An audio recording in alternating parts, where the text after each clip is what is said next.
The first legendary beast master. अध्याय 251। Commander काल।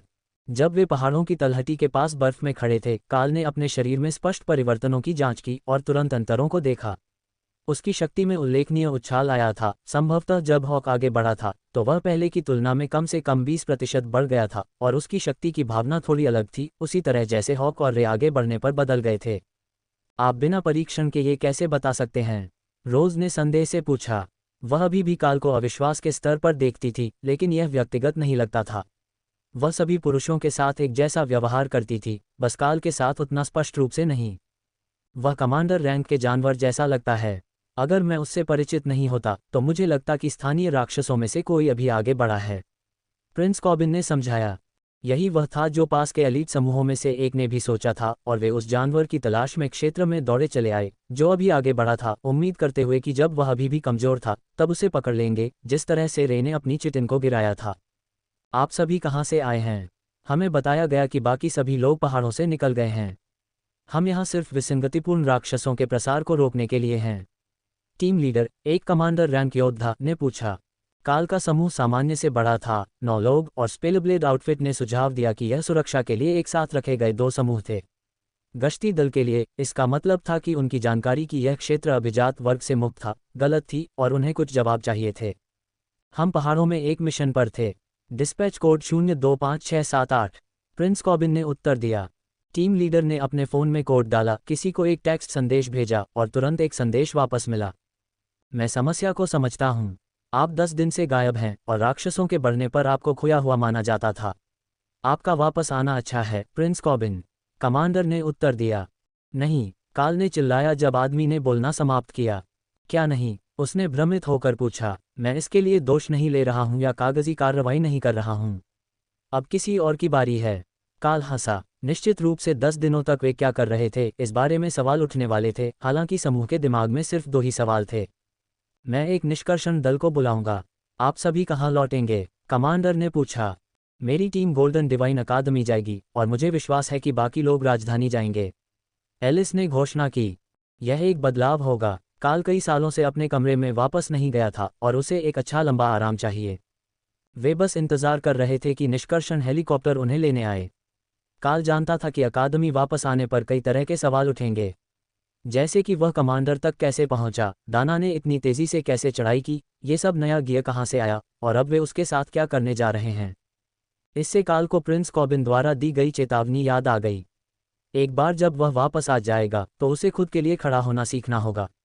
भले ही वह अभी भी एक छात्र था, वह एक कमांडर रैंक एलीट भी था, और सैद्धांतिक रूप से अकादमी के प्रोफेसरों या यहाँ तक कि एलिस के समान सामाजिक स्थिति में था। उसके पास सामान्य रिकॉर्ड और प्रशंसा नहीं हो सकती है, लेकिन उसके पास रैंक थी। उनकी सवारी एक अकेला हेलीकॉप्टर था, एक छोटा हेलीकॉप्टर और बड़े कार्गो हेलीकॉप्टरों में से एक नहीं, जो एक बार में 50 एलीट को कई स्थानों पर ले जा सकता था। सभी लोग उसमें सवार हो गए, और सह पायलट ने उन्हें सीट बेल्ट बांधने का इशारा किया। साइड में बड़े स्लाइडिंग दरवाजे खुले थे, इसलिए वे उड़ान के खतरों या दूर से हमला होने पर वाहन से हमला कर सकते थे, लेकिन पायलट पेड़ों की चोटी के काफी करीब था। काल को जो पता था उसके अनुसार यह सामान्य नहीं था। आसमान में बहुत ऊपर रहना सुरक्षित था, जहां जमीन से हमले आप तक नहीं पहुंच सकते थे, और ये तभी समझ में आता था जब आप हवा में किसी खतरे से छिप रहे हों। वे शोर के कारण कुछ भी सुन नहीं पा रहे थे, लेकिन अगर उनकी दिशा सही थी तो हेलीकॉप्टर सीधे अकादमी की ओर जा रहा था। काल पीछे की ओर बीच वाली सीट पर था, इसलिए उसने उड़ान भरते समय ध्यान करने का फैसला किया, अपने नए स्थान के पावर लेवल को स्थापित किया और रैमी को जाना। तो आप एक जादूगर हैं, आप किस तरह के कौशल का उपयोग कर सकते हैं? काल ने छोटे से स्पिरिट स्नैक से पूछा। उसकी गहरी नीली तराजू उसके पेट के साथ हल्के सुनहरे रंग में बदल गई। उसकी पीठ पर काले रंग के घुमावदार पैटर्न थे, जिससे वह थोड़ी अजगर जैसी लग रही थी। हालांकि काले निशानों का पैटर्न अजगर के लिए सही नहीं था, और उसके तराजू का नीला रंग एक आम सांप राक्षस के छलावरण की तुलना में रत्न जैसा अधिक था। मैं minor water control, chain lightning, blizzard और हीलिंग स्प्लैश जानता हूँ। यह कोई बड़ा उपचार मंत्र नहीं है जैसा कि पादरी इस्तेमाल करते हैं, लेकिन ये घाव को अच्छी तरह से भर देता है, उसने गर्व से घोषणा की। जब से उसने ब्लिजार्ड कहा, हॉक उसे घूर रहा था, लेकिन वह उसके स्थान में घुसने की कोशिश नहीं कर रहा था, और वह उसे मानसिक रूप से अपमानित नहीं कर रहा था। कम से कम अब नहीं। रैमी अभी भी अपने स्थान पर पौधों के नीचे छिपी हुई थी, ताकि अगर वह उसके लिए आए, लेकिन थोर उसके मांस के टुकड़े चुपके से ले जा रहा था, और काल को अभी अभी एहसास हुआ था कि उसने हॉक के स्थान से एक लाश चुराई है, क्योंकि उसके पास कोई नहीं था। रैमी ने उन्हें खाने से पहले पानी में डुबाना और उन्हें किसी एक लंबी घास के पत्तों में लपेटना सुनिश्चित किया, जैसे कि वह अपने भाले से काटे गए मांस के टुकड़ों से सुशी रोल बना रही हो। ये प्यारा था और इसने उसके मानसिक संचार में बाधा नहीं डाली। थोर ने उसे और पौधे दिए, ये देखने के लिए कि उसे क्या पसंद है, और नागा बहुत उत्साहित हो गई। उनमें से एक को एक साधारण पत्तेदार में मोड़ने से पहले मुकुट जिसे उसने बेलों से बांधा था। राय ने इस उद्देश्य के लिए कुछ हड्डियां दान की और छोटे जादूगर ने उन्हें अपने मुकुट में जोड़ा, फिर उनसे एक हार बनाया। यहाँ तक कि हॉक ने भी, हालांकि उसने दिखावा किया कि वह उससे बिल्कुल नफरत करता है, उसके पहनावे में कुछ छोटे लेकिन चमकदार पत्थर दान किए। मैं बाद में तुम्हारे लिए एक अच्छी टोपी लाऊंगा ताकि तुम अपना पत्ती वाला मुकुट नष्ट न करो, काल ने उसे सूचित किया। स्कूल के सप्लाई रूम में उसके लिए कुछ ऐसा होगा जो रैंक के हिसाब से उपयुक्त होगा और नुकसान से लड़ने में सक्षम होगा। थोर मुझे एक लाइटनिंग बैरियर देगा और वह कुछ समय के लिए इसे सुरक्षित रखेगा। यहाँ बहुत सारे बड़े पत्ते हैं, वे यहाँ उग रहे हैं। रैमी ने अपनी सजावट के लिए चिंता को खारिज कर दिया, जो संभवतः उसके सिर से गिर जाएगी जैसे ही वह खुले में आएगी। उसे वास्तव में कवरेज की परवाह नहीं थी, वह सजावट की तलाश में थी।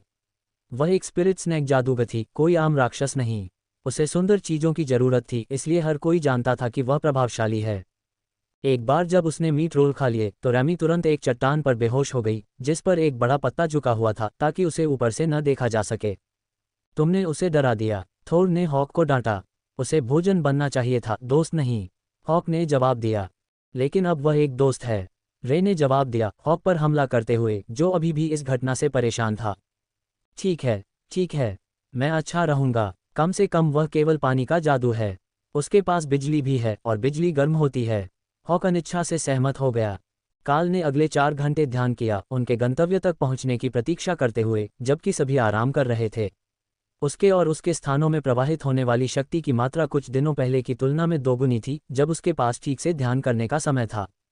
2 कमांडर रैंक के जानवरों से मिली प्रतिक्रिया उसके विकास के लिए एक वास्तविक वरदान साबित हुई थी। थोर और रैमी दोनों के स्थानों में ऊर्जा का स्तर उल्लेखनीय दर से बढ़ रहा था, जैसा कि नवजात सांप के साथ था।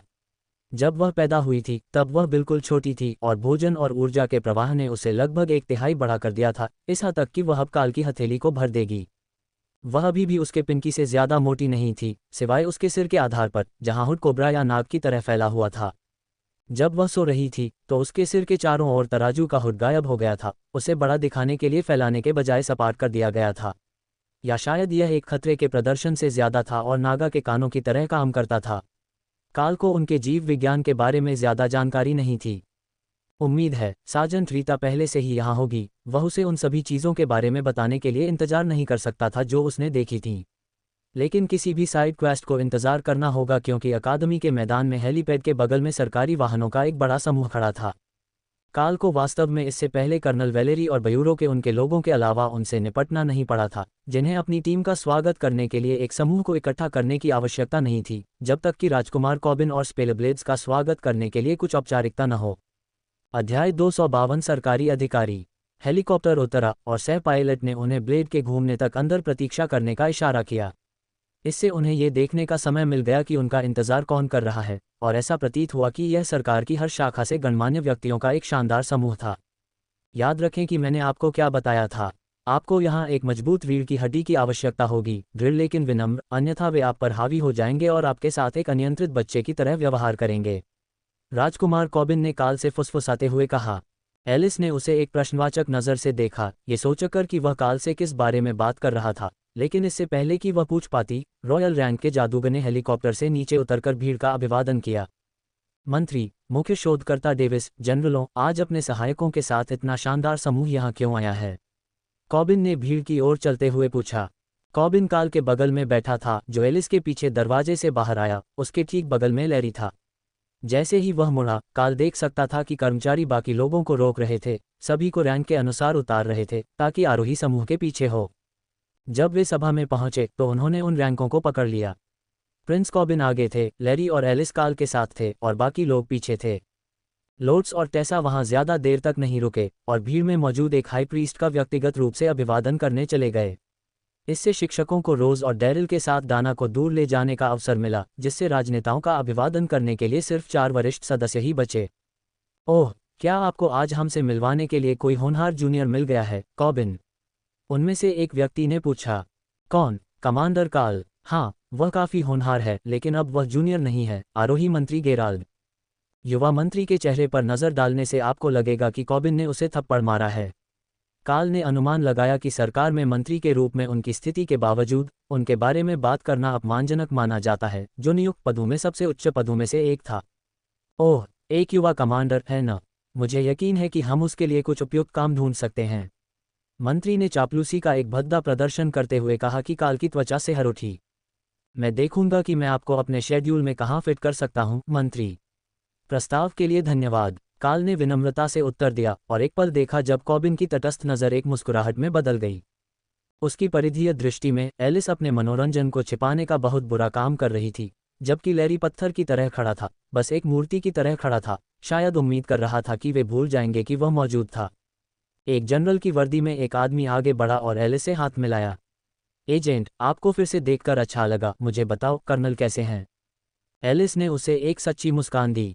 आखिरी बार जब मैंने उसे देखा था तो वह एक अक्षम फॉरवर्ड ऑपरेशन बेस मैनेजर से निपट रही थी। वह अच्छे मूड में नहीं थी, लेकिन उसका स्वास्थ्य ठीक है। एक जीवंत आड़ू रंग के सूट में एक कमजोर दिखने वाला व्यक्ति एक क्लिपबोर्ड पकड़े हुए आगे बढ़ा। प्रिंस कॉबिन, क्या आप सहायता समूहों में से किसी एक के लिए साइन अप करना चाहेंगे? मेरे पास आपके लिए सभी कागजात तैयार हैं, हस्ताक्षर के लिए तैयार हैं। उन्होंने अपनी आवाज़ में मान के लहजे के साथ पूछा। नहीं, धन्यवाद, मैं स्पेलब्लेड प्रशिक्षण कार्यक्रम में काफ़ी व्यस्त हूँ। आप देखिए। काल को समझ में आने लगा था कि उसका क्या मतलब था। यदि आप उन्हें मना नहीं करते तो वे आपके दिन के हर मिनट को अपने पसंदीदा प्रोजेक्ट में एकाधिकार कर लेते, आपकी शक्ति और प्रतिष्ठा का उपयोग करके काम पर बोनस कमाते। एलिस ब्यूरो के सदस्य के रूप में अपेक्षाकृत सुरक्षित थी और लैरी के पास प्रिंस कॉबिन एक ढाल के रूप में था, लेकिन अगर किसी को पहले से पता होता कि काल ने कमांडर रैंक बना लिया है तो उसे भेड़ियों के सामने फेंक दिया जाता। क्या हमें आधिकारिक कमांडर रैंक परीक्षण के लिए आगे बढ़ना चाहिए, एलीट काल? उसके पीछे से एक गहरी आवाज ने पूछा।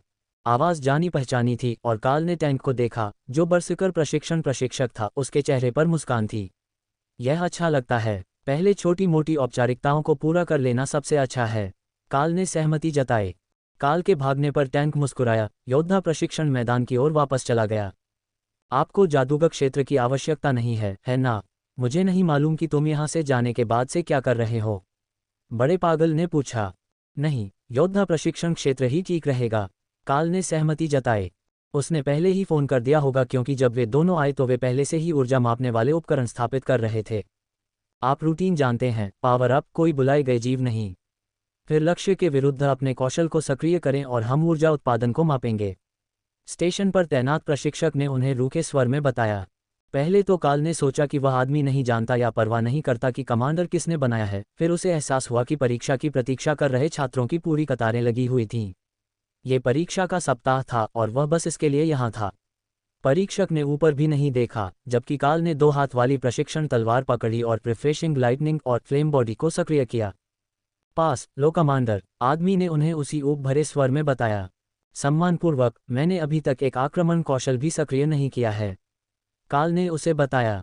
इससे आदमी ने ऊपर देखा और देखा कि ऊर्जा लेपित हथियार अभी भी जमीन पर झुका हुआ है। उसने काल को स्कूल यूनिफॉर्म के बजाय कवच में बैकपैक पहने हुए देखकर एक अजीब नज़र डाली, लेकिन वापस काम पर जाने से पहले इस पर कोई टिप्पणी नहीं की। ओह सॉरी, कृपया आगे बढ़ें, काल ने ध्यान केंद्रित किया और श्रेड को क्षमता स्टैक में जोड़ा। फिर महसूस किया कि उसने रैमी से नई क्षमताएं प्राप्त की हैं। वह उसका चेन लाइटनिंग उपयोग कर सकता था, जो ऐसा लग रहा था कि यह रिफ्रेशिंग लाइटनिंग के साथ श्रेड की तुलना में बेहतर होगा। इसलिए उसने स्विच किया और बख्तरबंद प्लेट में एक हमला किया। पास अभी भी तकनीकी रूप से कम कमांडर ऊर्जा है, लेकिन नुकसान का आउटपुट मिड कमांडर है। धन्यवाद परीक्षक, काल ने उत्तर दिया। फिर परीक्षण हथियार वापस रख दिया। टैंक ने मुस्कुराते हुए काल को एक सुनहरा बैज दिया। जब आप वापस बदलेंगे तो आप उन्हें अपनी वर्दी पर लगा सकते हैं।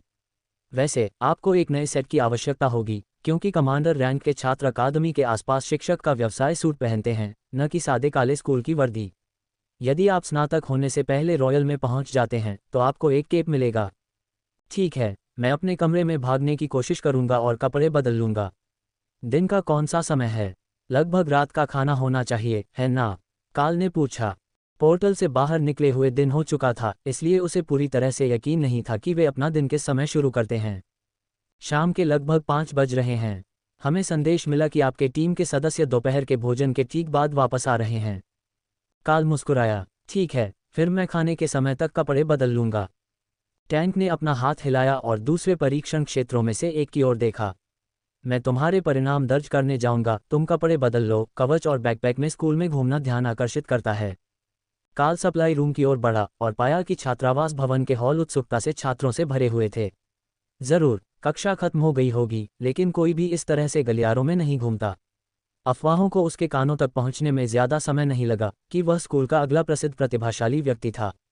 पहले वर्ष में कमांडर तक पहुंचना, और यह कि वही कारण था कि सभी सरकारी लोग परीक्षाओं के लिए यहां आए थे। बेशक ये सच होने की संभावना नहीं थी।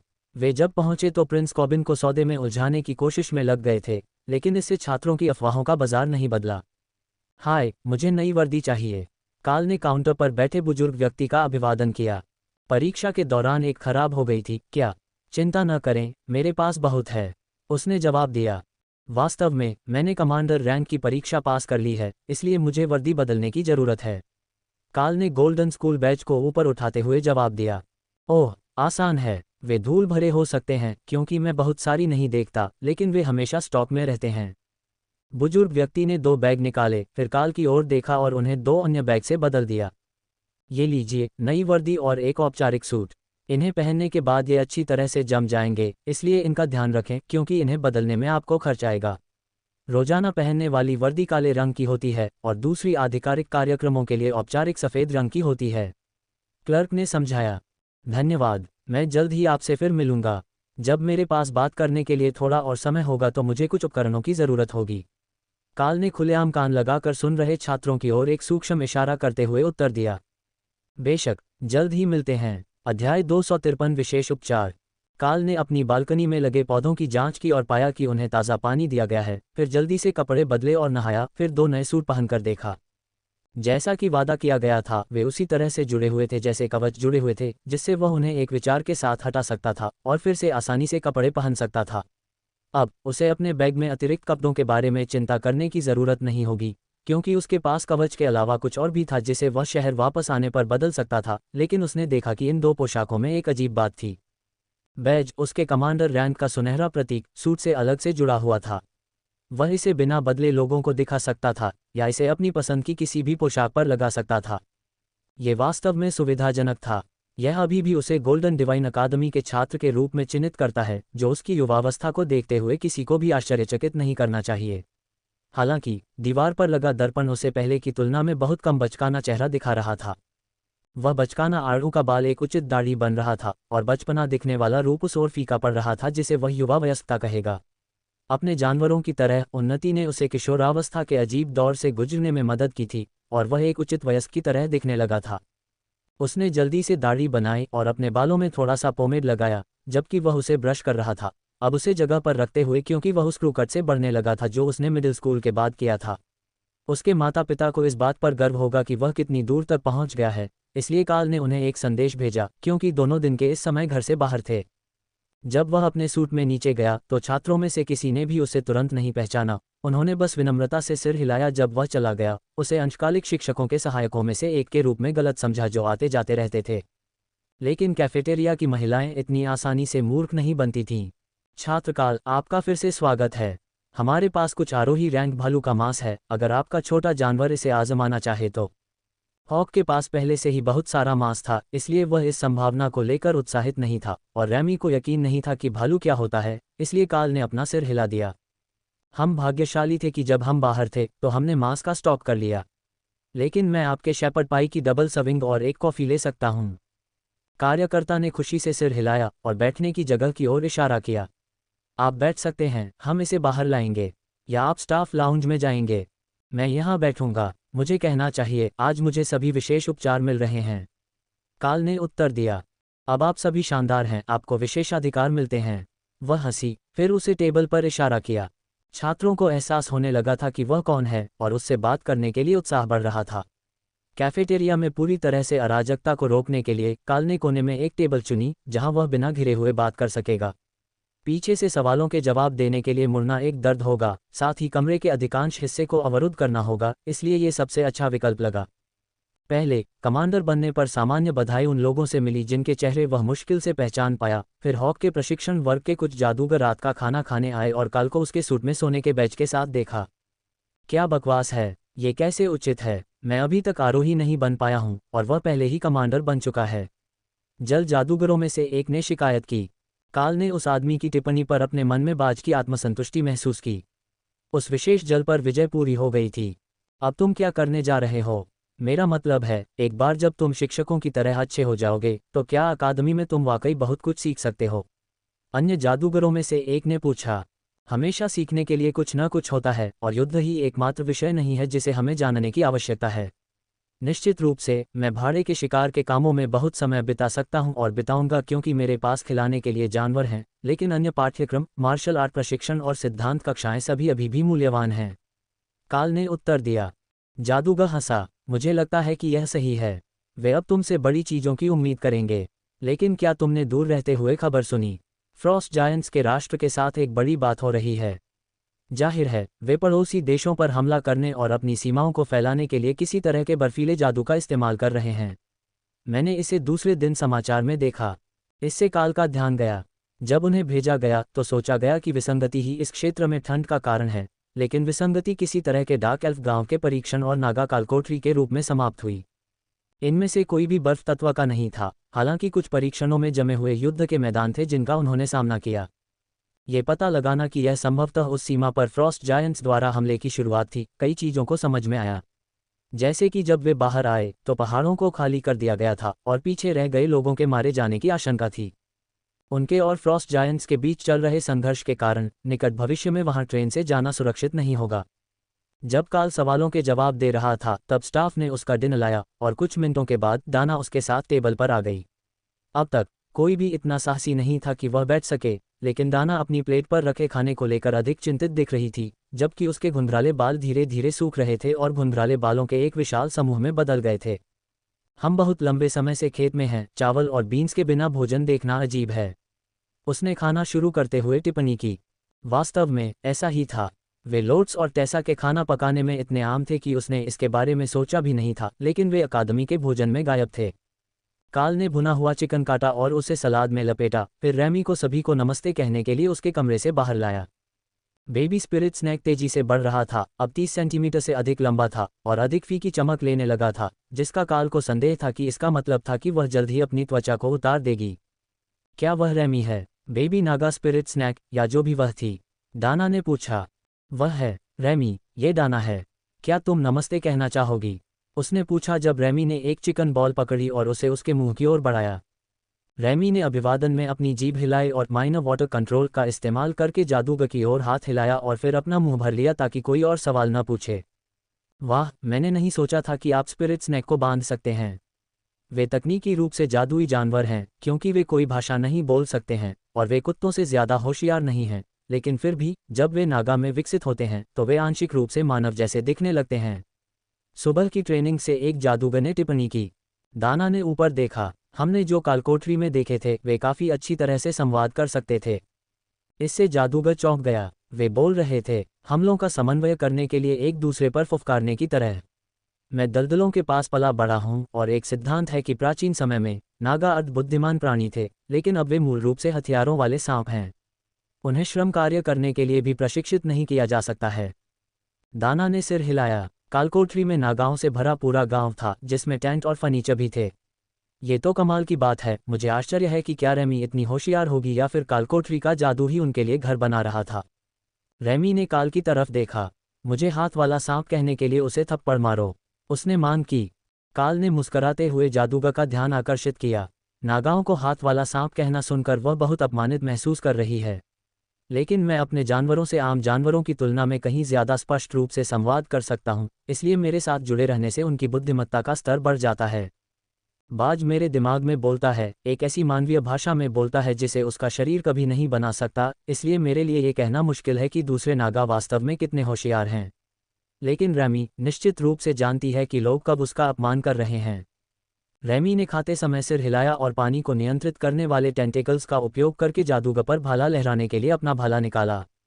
ये खतरनाक होना चाहिए था, लेकिन उसके आकार को देखते हुए ये चॉपस्टिक से भी छोटा था और अनुवाद में इसका ज्यादातर प्रभाव खो गया। समझ गया, छोटी सांप लड़की का अपमान नहीं करना चाहिए। तो क्या वह योद्धा है? मैं देख रहा हूं कि उसके पास पहले से ही एक भाला है। जादूगर के बगल में बैठे योद्धा ने पूछा। अगर काल अपने पालतू जानवरों को फिर से दूसरे छात्रों के साथ प्रशिक्षण के लिए भेजने जा रहा था, तो वह जानना चाहता था कि उसके पास कितना समय है इससे पहले कि कोई पागल सांप लड़की भाला लेकर उसके सहपाठियों को पीटने आए। वह वास्तव में एक जादूगर है। भाला एक जन्मदिन का उपहार था, काल ने जवाब दिया। दाना ने अपनी हंसी को मुंह में भरकर खाना छिपाया। हाँ, एक जन्मदिन का उपहार। जिस दिन वह पैदा हुई थी, उस कालकोठरी से जिसमें वह पैदा हुई थी। अध्याय 254। रीता। रात का खाना खाने के बाद काल दाना को वापस अपने कमरे में ले गया ताकि वह परीक्षा के दिन अकादमी के सभी उत्साह से दूर आराम कर सके। जैसे ही उन्होंने दरवाज़ा खोला, राय बाहर आ गई और अपने रहने की जगह को बेहतर बनाने के लिए उन नए डिज़ाइन विचारों का उपयोग करने लगी जो उन्हें उनके जाने के बाद से मिले थे, जिसमें वे किले भी शामिल थे जिनमें वे सो रहे थे। उसके पास जगह थी और वह उन्हें इमारत की पूरी दीवार पर लगा सकती थी, क्योंकि उसे किसी और की खिड़कियों की परवाह नहीं थी।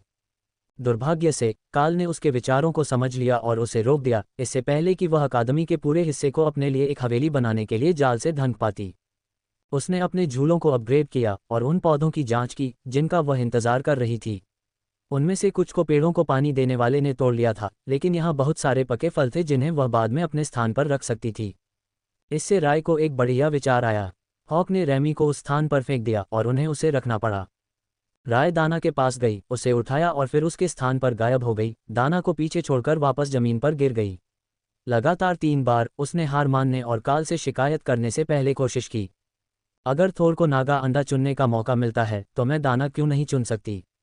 काल और थोर दोनों हंसे, जबकि हॉक ने अपनी आंखें घुमाईं। थोर ने जवाब दिया, अपने तालाब में आधा सोए हुए। काल एक जानवर मास्टर है, दाना मास्टर नहीं। अगर आपको दाना को पिल्ला या बिल्ली का बच्चा बनाने का कोई तरीका मिल जाए तो आप शायद उसे रख सकते हैं। काल वास्तव में चाहता था कि वे एक दूसरे को अजीब विचार देना बंद कर दें। रैमी पहले से ही सोच रहा था कि क्या शमन जादू लोगों को आकार बदल सकता है ताकि वे अपने घरों को दिखाने के लिए दोस्तों को आमंत्रित कर सकें, और राय दाना को बाग में बदलने का तरीका खोजने की योजना बना रही थी। क्या आपको नहीं लगता कि आपको उसे बाग में बदलने से पहले उससे पूछना चाहिए? काल ने राय को चिढ़ाते हुए उसकी सोच को बाधित किया। अनुमति मांगने से क्षमा मांगना आसान है। मैंने इसे नैतिकता की पाठ्यपुस्तक में पढ़ा है। जबकि वह काफ़ी हद तक निश्चित था कि राय ने उस पाठ्यपुस्तक में कुछ गलत समझा था, काल ने उन्हें उनके हाल पर छोड़ दिया और दाना को नए विस्तारित झूले में खींच लिया। घर आकर अच्छा लगा। हम आखिरकार कुछ वास्तविक आराम कर सकते हैं और शायद हम सो भी सकें। उसने अपनी बाहों में जादूगर से फुसफुसाया। दाना बस हंसा। क्या आप भूल गए कि सार्जेंट रीटा और जिल दोनों यहाँ अकादमी में हैं? हमें सुबह होते ही बिस्तर से बाहर खींच लिया जाएगा। लंबी यात्रा के तनाव के साथ वे दोनों उस रात जल्दी सो गए, फिर भी एक झूला साझा कर रहे थे। अगली सुबह जब सार्जेंट रीटा और जिल अपने छात्रों की तलाश में आए तो वे वहीं पाए गए। बालकनी पर सावधान कदमों की आवाज़ से काल जाग गया। एजेंट जिल, सुप्रभात। उसने फुसफुसाया, आपकी सुनने की शक्ति अच्छी है। मैं तुम्हें जगाने आ रही थी, लेकिन मैं राय को जगाना नहीं चाहती थी। जिल ने शांति से उत्तर दिया, वह पहले से ही जानती है कि तुम यहाँ हो। चिंता मत करो, वह आज तुम्हें बांधने नहीं जा रही है। काल ने मजाक किया। ऐसा नहीं है कि उसने इस पर विचार नहीं किया था। काल ने अपनी नई वर्दी पहनी और झूले से बाहर निकल आया, दाना को जगाया जब उसने अचानक अपनी बाहें खाली पाईं। रीता ने काल के पास पहुंचने पर उसका हाथ हिलाया और उसका हमेशा की तरह सख्त चेहरा एक बड़ी मुस्कान में बदल गया। ठीक है, ऐसा लगता है कि तुम मेरी देखरेख से बाहर हो गए हो। मुझे याद है कि जब हम पहली बार मिले थे तो हॉक ने कहा था कि एक दिन वह मुझसे ज़्यादा शक्तिशाली होगा, और तुम्हें क्या पता, अभी आधा साल भी नहीं हुआ है और वह पहले से ही वहाँ है। उसने अपनी अभिव्यक्ति में उदासी और गर्व के मिश्रण के साथ उसे सूचित किया। मुझे लगता है कि अब जब मैं आगे बढ़ गया हूँ तो तुम्हें फिर से नियुक्त किया जा रहा है। काल ने पूछा। रीता ने सिर हिलाया और अपनी वर्दी की ओर इशारा किया। उन्होंने मुझे एक वारंट अधिकारी बना दिया है और मुझे एक संपर्क अधिकारी के रूप में शिक्षा मंत्रालय में फिर से नियुक्त किया जा रहा है। मुझे दुर्लभ वर्गों और विशेष मामलों को उनके शुरुआती बेंचमार्क बनाने में मदद करने का काम सौंपा जाएगा, इस उम्मीद में कि मैं आपकी सफलता को दोहरा सकता हूं। हमारे पास कितना समय है, या क्या आपको पहले ही फिर से नियुक्त किया जा चुका है? काल ने पूछा। मैं आज अपने नए छात्र से मिलूंगा जो देश के बाहर से स्थानांतरित हुआ है और यहाँ आने वाला है।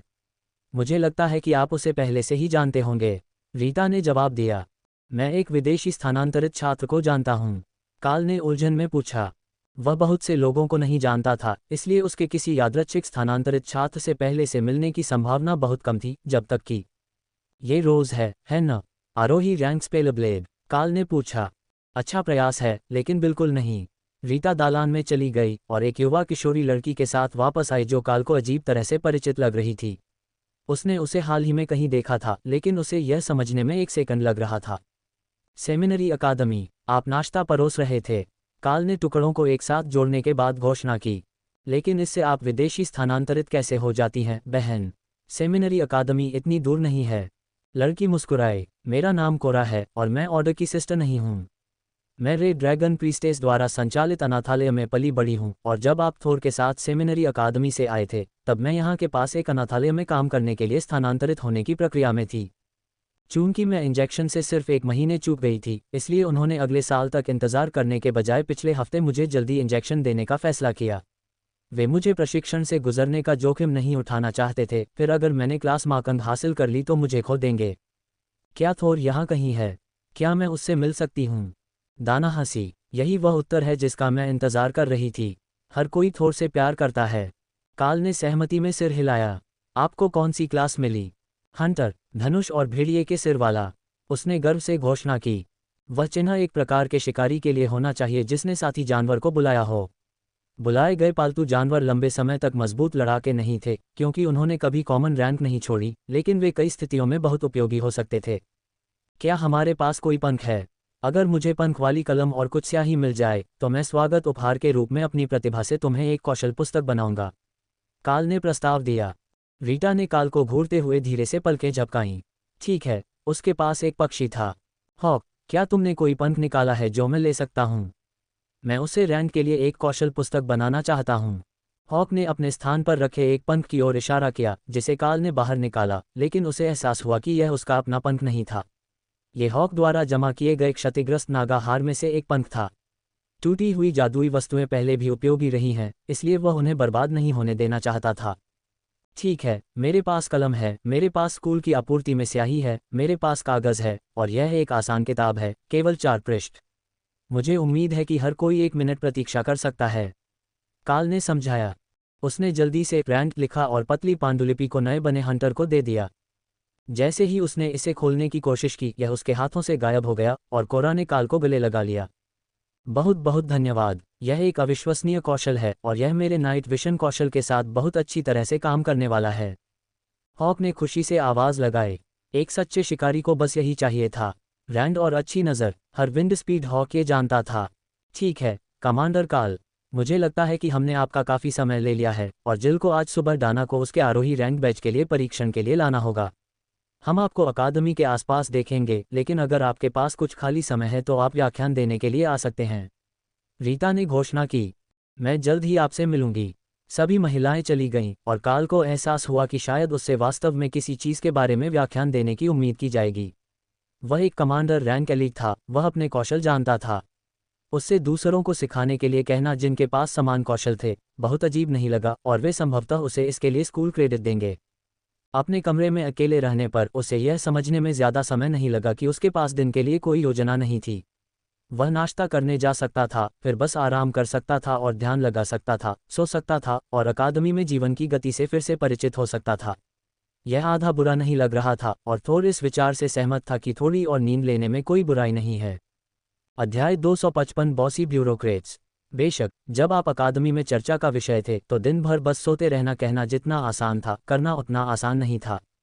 काल के पास अपने गियर को छांटने का समय भी नहीं था कि क्या खत्म हो गया है और क्या बदलने की जरूरत है, इससे पहले कि कोई उसके दरवाजे पर दस्तक दे, फिर एक और अधिक आग्रहपूर्ण दस्तक।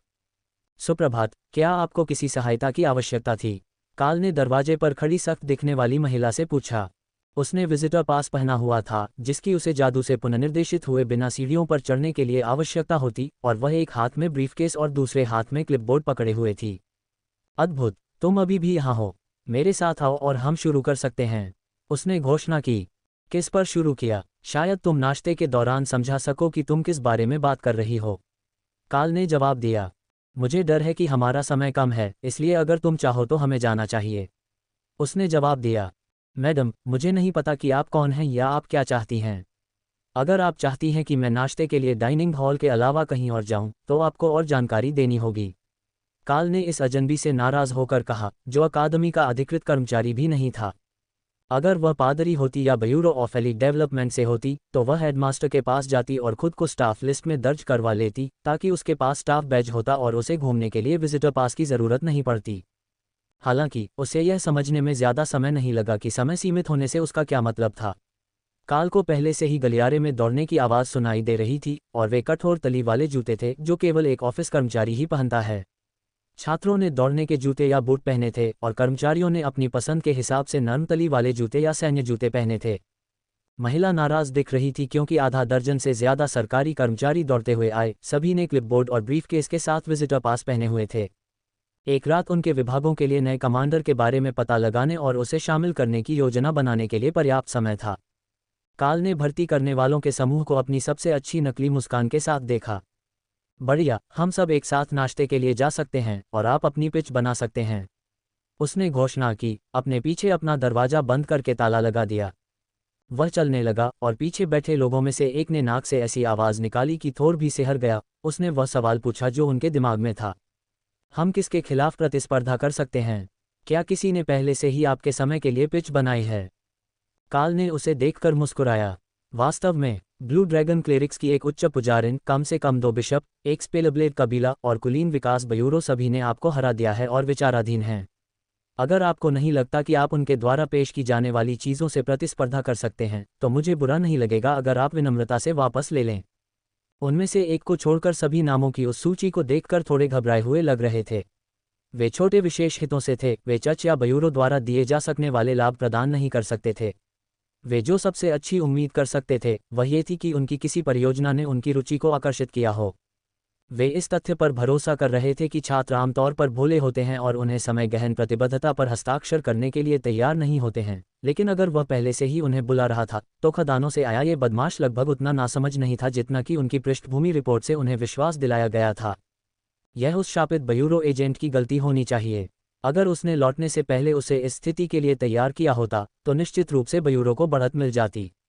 ये तथ्य कि वे चर्च के खिलाफ प्रतिस्पर्धा कर रहे थे एक निश्चित बात थी। पादरी ने कंबल विधि का उपयोग किया। सभी समावेशी भर्ती, सभी का स्वागत है।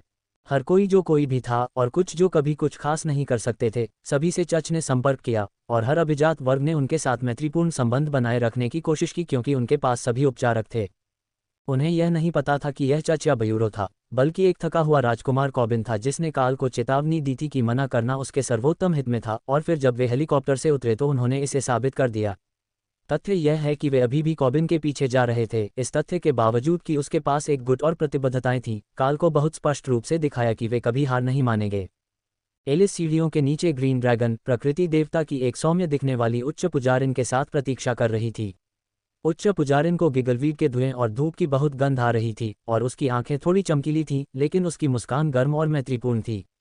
नीचे आते समय एलिस ने काल को सिर हिलाया। क्या हमारे पास नाश्ते के लिए 2 और लोगों के लिए जगह है? मैंने चीखने की आवाज़ नहीं सुनी, इसलिए मैंने मान लिया कि सब कुछ ऊपर की मंजिल पर काफ़ी आसानी से हो गया। काल ने हंसते हुए कहा, अगर मैं निराश हो जाता तो मुझे पूरा यकीन है कि चीख पुकार मच जाती। हाँ, मुझे अच्छा लगेगा कि आप और आपका दोस्त हमारे साथ नाश्ते के लिए शामिल हों। उच्च पुजारिन, आपको भूख लगी होगी। चूंकि भूख उन जड़ी बूटियों का एक साइड इफेक्ट थी जो वह धूम्रपान कर रही थी, इसलिए यह निश्चित था। लेकिन उच्च पुजारिन ने काल की ओर देखते हुए औपचारिक रूप से प्रणाम किया। ये बहुत अच्छा लगता है, मैं कुछ चाय लेकर आई हूँ। एलिस उन्हें स्टाफ डाइनिंग हॉल में ले गई, जो पहले से ही लगभग खाली था और जिज्ञासु कानों से दूर था। एक बार जब वे बैठ गए, तो एलिस ने कर्मचारियों को इशारा किया कि वे उनके लिए सभी नाश्ते के विशेष व्यंजन और पेय पदार्थ लेकर आएं, फिर सुबह की अराजकता शुरू करने के लिए मुड़ी। कर्नल वेलेरी 1 घंटे में यहाँ आ जाएंगी, लेकिन उन्होंने मुझे आपको सूचित करने के लिए कहा है कि वे आपको ब्यूरो के लिए औपचारिक रूप से भर्ती करना चाहती हैं। मुझे शर्तें नहीं पता, लेकिन ये पूर्णकालिक एजेंट का दर्जा होगा, जिसमें कुछ शर्तें होंगी, जिसमें संभवतः मुख्य विषयों को कवर करने के लिए अपनी कक्षा का काम पूरा करना शामिल होगा। कुछ अन्य लोगों ने इसे ब्यूरो एजेंट को चुनौती देने के अवसर के रूप में देखा। यदि वे उसे सिर्फ काम पर रखने की कोशिश कर रहे थे, तो यह कोई बड़ी पेशकश नहीं थी। उन्होंने कमांडर को प्रथम वर्ष के छात्र के रूप में बनाया, एलिस की तरह नहीं, जो स्नातक होने के कई साल बाद ही कमांडर बनी थी। हरे रंग की पोशाक पहने उच्च पुजारिन ने अपनी कॉफ़ी पी, फिर टेबल पर रखे इंसुलेटेड बर्तन से खुद के लिए थोड़ा गर्म पानी चायदान में डाला और अपनी चाय को भिगोना शुरू कर दिया। मुझे यकीन है कि एजेंट एलिस कुछ महत्वपूर्ण विवरण छोड़ रही है क्योंकि यह उबाऊ लगता है। मैं भी आपको एक उदार वजीफा और खेलने के लिए एक प्यारा पादरी दे सकता हूँ। बाकी लोग हैरान दिखे, लेकिन काल हंसा। और क्या पादरी ने इस बात को ठीक उसी तरह से कहा था, या उसने कहा था कि वह आज सुबह उठ गई थी और राय के साथ जंगल में जाकर खेलना चाहती थी, बजाय इसके कि वह जो कुछ भी करने वाली थी वह करे। उच्च पुजारिन विचारशील दिखी। ये दूसरा हो सकता है, लेकिन अगर आप राय हैं तो यह वास्तव में वही बात है। वह कहीं बाहर यार्ड में खोजबीन कर रही है। राय, लोट्स को ढूंढो और उसे खोने या घायल होने से बचाओ, काल ने निर्देश दिया। जब कमरे में अचानक विशाल मकड़ी दिखाई दी तो भर्तीकर्ता अपनी कुर्सियों से कूद पड़े, लेकिन राय लोट्स की तलाश में बाहर भागी ताकि वे जंगल में एक किला बना सकें और फूलों की तलाश कर सकें। यह क्या है? उनमें से एक ने चिल्लाया। उसकी आंखें डर से भर गईं और वह एक मेज के नीचे दुबक गई। ओह, वह राय है। वह मेरी साथी है और वह जिसके साथ टीम की प्रकृति पुजारिन खेलना चाहती थी। उच्च पुजारिन ने काल की ओर इशारा किया जैसे कि उसने अभी अभी कोई बड़ा रहस्योद्घाटन किया हो। आप जानते हैं, ये बहुत अधिक समझ में आता है। प्रकृति पुजारिन शायद ही कभी मनुष्यों के साथ खेलना चाहती हैं। नाक से आवाज़ निकालने वाले व्यक्ति ने काल और उच्च पुजारिन को घूर कर देखा। अगर आप चाहते थे कि हम यहाँ सिर्फ हमारे साथ खिलवाड़ करें तो हम बाद में वापस आ सकते हैं। मैं चाहता हूँ कि आप ऐसा न करें। अब कृपया अपनी प्रस्तुति देने के लिए स्वतंत्र महसूस करें और मैं आपको कमरे में और अधिक विशाल राक्षसों के प्रकट होने से पहले कुछ चेतावनी दूंगा। उच्च पुजारिन मुस्कुराए। आपको उन्हें छोटे लोगों के बारे में भी चेतावनी देनी चाहिए, क्योंकि भले ही वे छोटे स्पिरिट स्नैक शमन का अपमान करें, फिर भी उन्हें पुनर्जीवित करना बहुत महंगा होगा। आदमी ने अपना गला साफ किया। जैसा कि मैं कहने वाला था, मैं 7वें बैंक और निवेश समूह का प्रतिनिधित्व करता हूं, जो दक्षिणी वाइल्ड्स में विस्तार पर काम कर रहे हैं, और हमें लगता है कि आप हमारी नई सुविधा के लिए सुरक्षा का नेतृत्व करने वाले व्यक्ति हो सकते हैं। एक बैंकिंग समूह संभवतः कुछ अच्छा वेतन दे सकता है, लेकिन दक्षिणी चौकी के लिए पूर्णकालिक यौगिक सुरक्षा नहीं, धन्यवाद। अध्याय 256 अनुबंध। दुर्भाग्य से ये 6 प्रस्तावों में से सबसे अच्छा हो सकता था, लेकिन वे केवल 4 ही पास कर पाए, क्योंकि अन्य में से 2 ने कॉल लेने के लिए खुद को माफ कर दिया और वापस नहीं आए। मैं आप सभी की सराहना करता हूं कि आपने आज अपनी प्रस्तुतियां देने के लिए समय निकाला, और यदि आप मेरे पास एक प्रति छोड़ देंगे तो मैं उन्हें बाद की तारीख में देखूंगा, जब मेरा समय इतना सीमित नहीं होगा और मैं उनकी योग्यता पर उचित रूप से विचार कर सकूंगा। काल ने अंतिम पिच हो जाने के बाद शेष 4 भर्तीकर्ताओं को सूचित किया। धन्यवाद कमांडर, हम आपकी सकारात्मक प्रतिक्रिया की प्रतीक्षा कर रहे हैं। एक युवा महिला, जिसने काल को अपने विशेष गेटेड समुदाय के प्रवक्ता और सुरक्षा प्रमुख के रूप में सप्ताह में 3 दिन बिताने के लिए बेचने की कोशिश की थी, ने उत्तर दिया। अन्य लोगों ने भी जाते समय इसी तरह की भावनाएं व्यक्त की, और ग्रीन ड्रैगन हाई प्रीस्टेस ने काल को मुस्कुराते हुए देखा। ठीक है, ये सबसे अच्छा तरीका है जो मैंने किसी को पूरे दिन खुद को चोदने के लिए कहने के लिए सुना है, उसने घोषणा की। जिसका अर्थ है कि आपने आज कम विनम्र संस्करण सुने हैं, काल ने जवाब दिया। नशे की आभा अचानक गायब हो गई और महिला की तीखी नज़रें उस पर घूम गईं।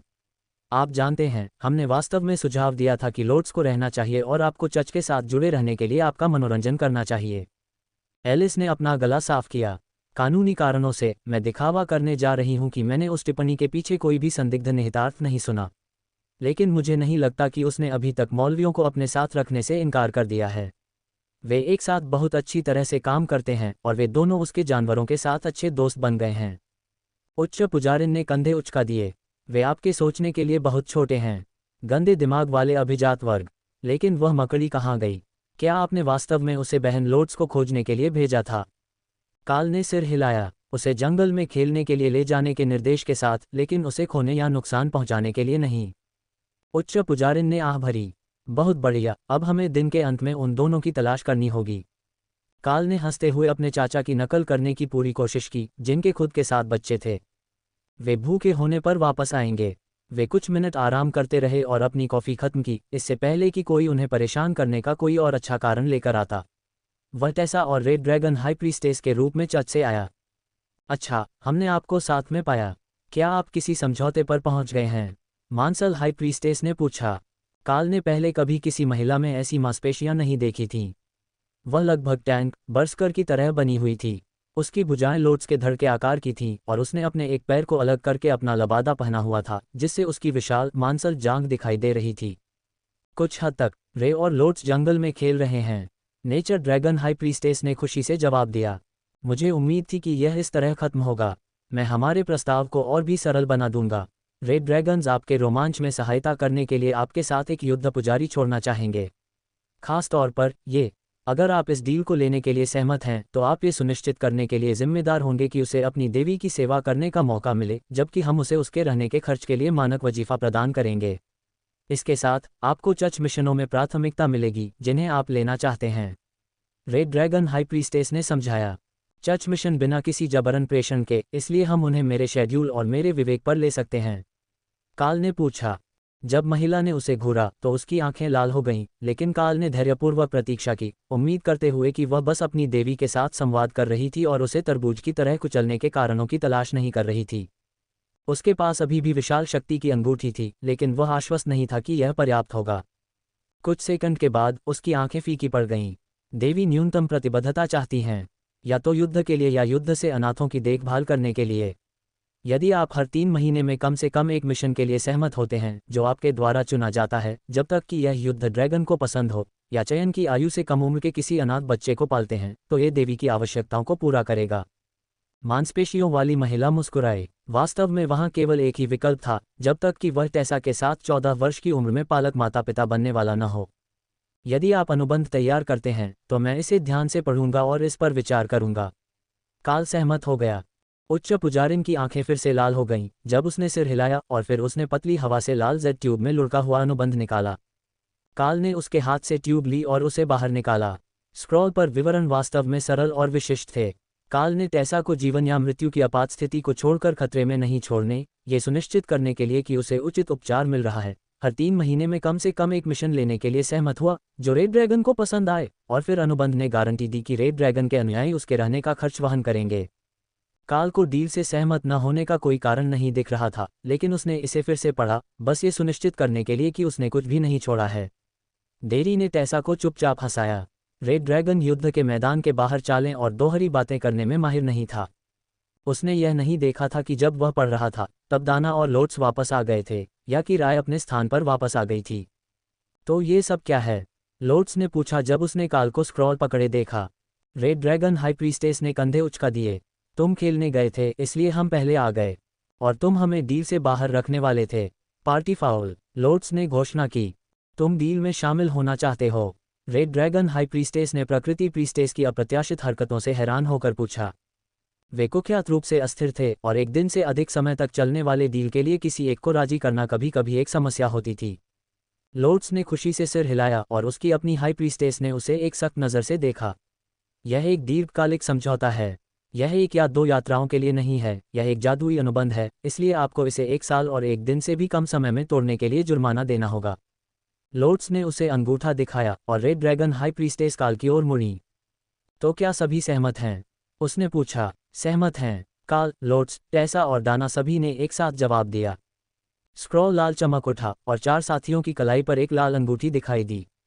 दाना मुस्कुराई क्योंकि टेसा और लोट्स को एहसास हुआ कि वह यहाँ केवल देखने के लिए नहीं थी और वह खुद इस सौदे से जुड़ गई थी। अब वे उसे अन्य छात्रों के साथ प्रशिक्षण देने या अन्य मिशनों में फिर से नियुक्त करने के लिए पीछे नहीं छोड़ सकते थे। काल ने तीनों लड़कियों को देखा और मुस्कुराया। अच्छा, ऐसा लगता है कि हम कुछ समय के लिए साथ काम करेंगे। तुम्हारा होना खुशी की बात है। लोट्स ने हंसते हुए कहा। तुम हमें अपना कमरा दिखाओगी? मैं पौधे देखना चाहती हूँ। हमारा कमरा? मुझे पूरा यकीन है कि अकादमी तुम्हारे लिए अपना कमरा ढूंढने में कामयाब हो जाएगी। काल ने उसे याद दिलाया। लेकिन इसमें रेशमी झूले या जादुई पौधों से भरी बालकनी नहीं होगी। मुझे वास्तव में परवाह नहीं है कि मैं कहाँ सोती हूँ, लेकिन मैं कमरा देखना चाहती हूँ। लोट्स ने जवाब दिया। तभी एलिस, कर्नल वेलेरी और अकादमी के आधे कर्मचारी अचानक वहां आ गए।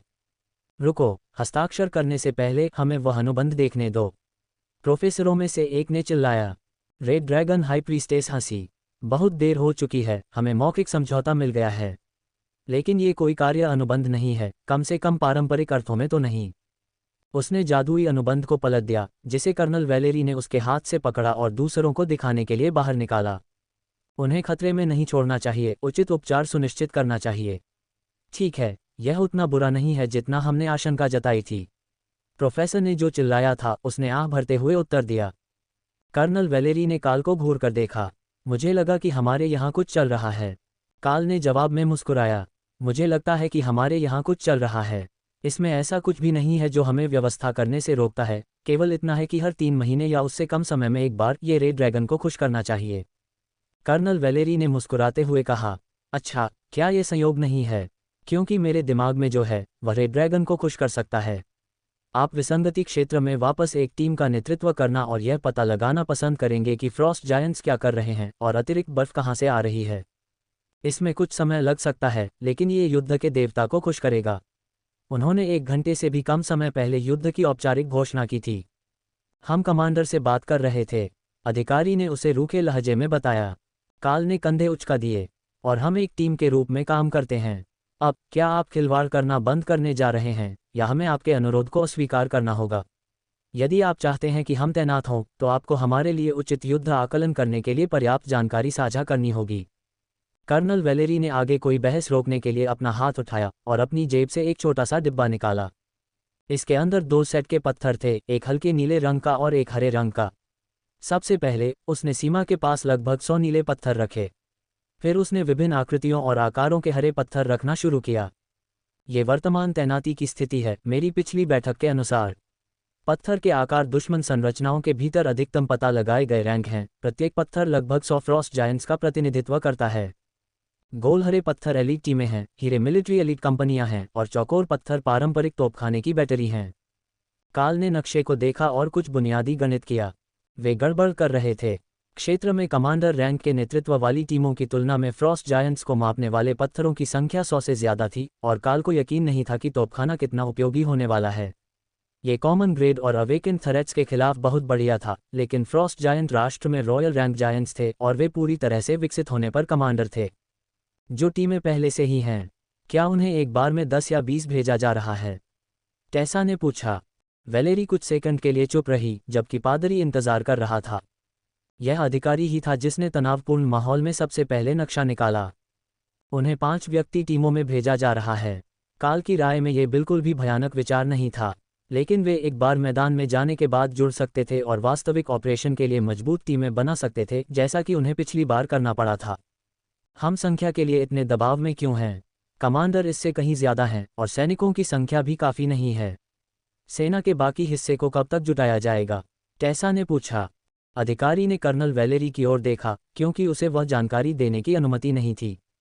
अन्य विशालकाय कबीले भी सीमाओं को आगे बढ़ा रहे हैं। उन्होंने विशालकाय जनजातियों के एक महागठबंधन की घोषणा की है और हमें विश्वास है कि वे पूरे गोल्डन ड्रैगन राष्ट्र को एक आक्रामक हमले में लेने का इरादा रखते हैं। वेलेरी ने उन्हें सूचित किया। फिर प्रिंस कॉबिन, काल ने तैनाती की जानकारी के लिए खोजबीन करते हुए पूछा, क्योंकि इस सीमा पर कोई बड़ा पत्थर नहीं था। स्टोन जायंट कबीले की सीमा के बगल में तैनात किया गया है। यहीं पर स्पेलब्लेड संप्रदाय के टॉवर हैं, इसलिए उसने सीमा के उस हिस्से के साथ अपने गृह क्षेत्र की रक्षा करने का विकल्प चुना है। आप उसके लिए उसे दोष नहीं दे सकते। लिथियम की खदानें राष्ट्र के केंद्र के पास थीं, इसलिए वे बचाव के लिए अंतिम स्थानों में से एक होंगी जब तक कि कोई बड़ा उल्लंघन न हो। काल का परिवार सबसे सुरक्षित में से एक होगा। कर्नल वेलेरी ने एक और नक्शा निकाला जिस पर सैकड़ों निशान थे और पूरे देश की सीमाएं दिखाईं।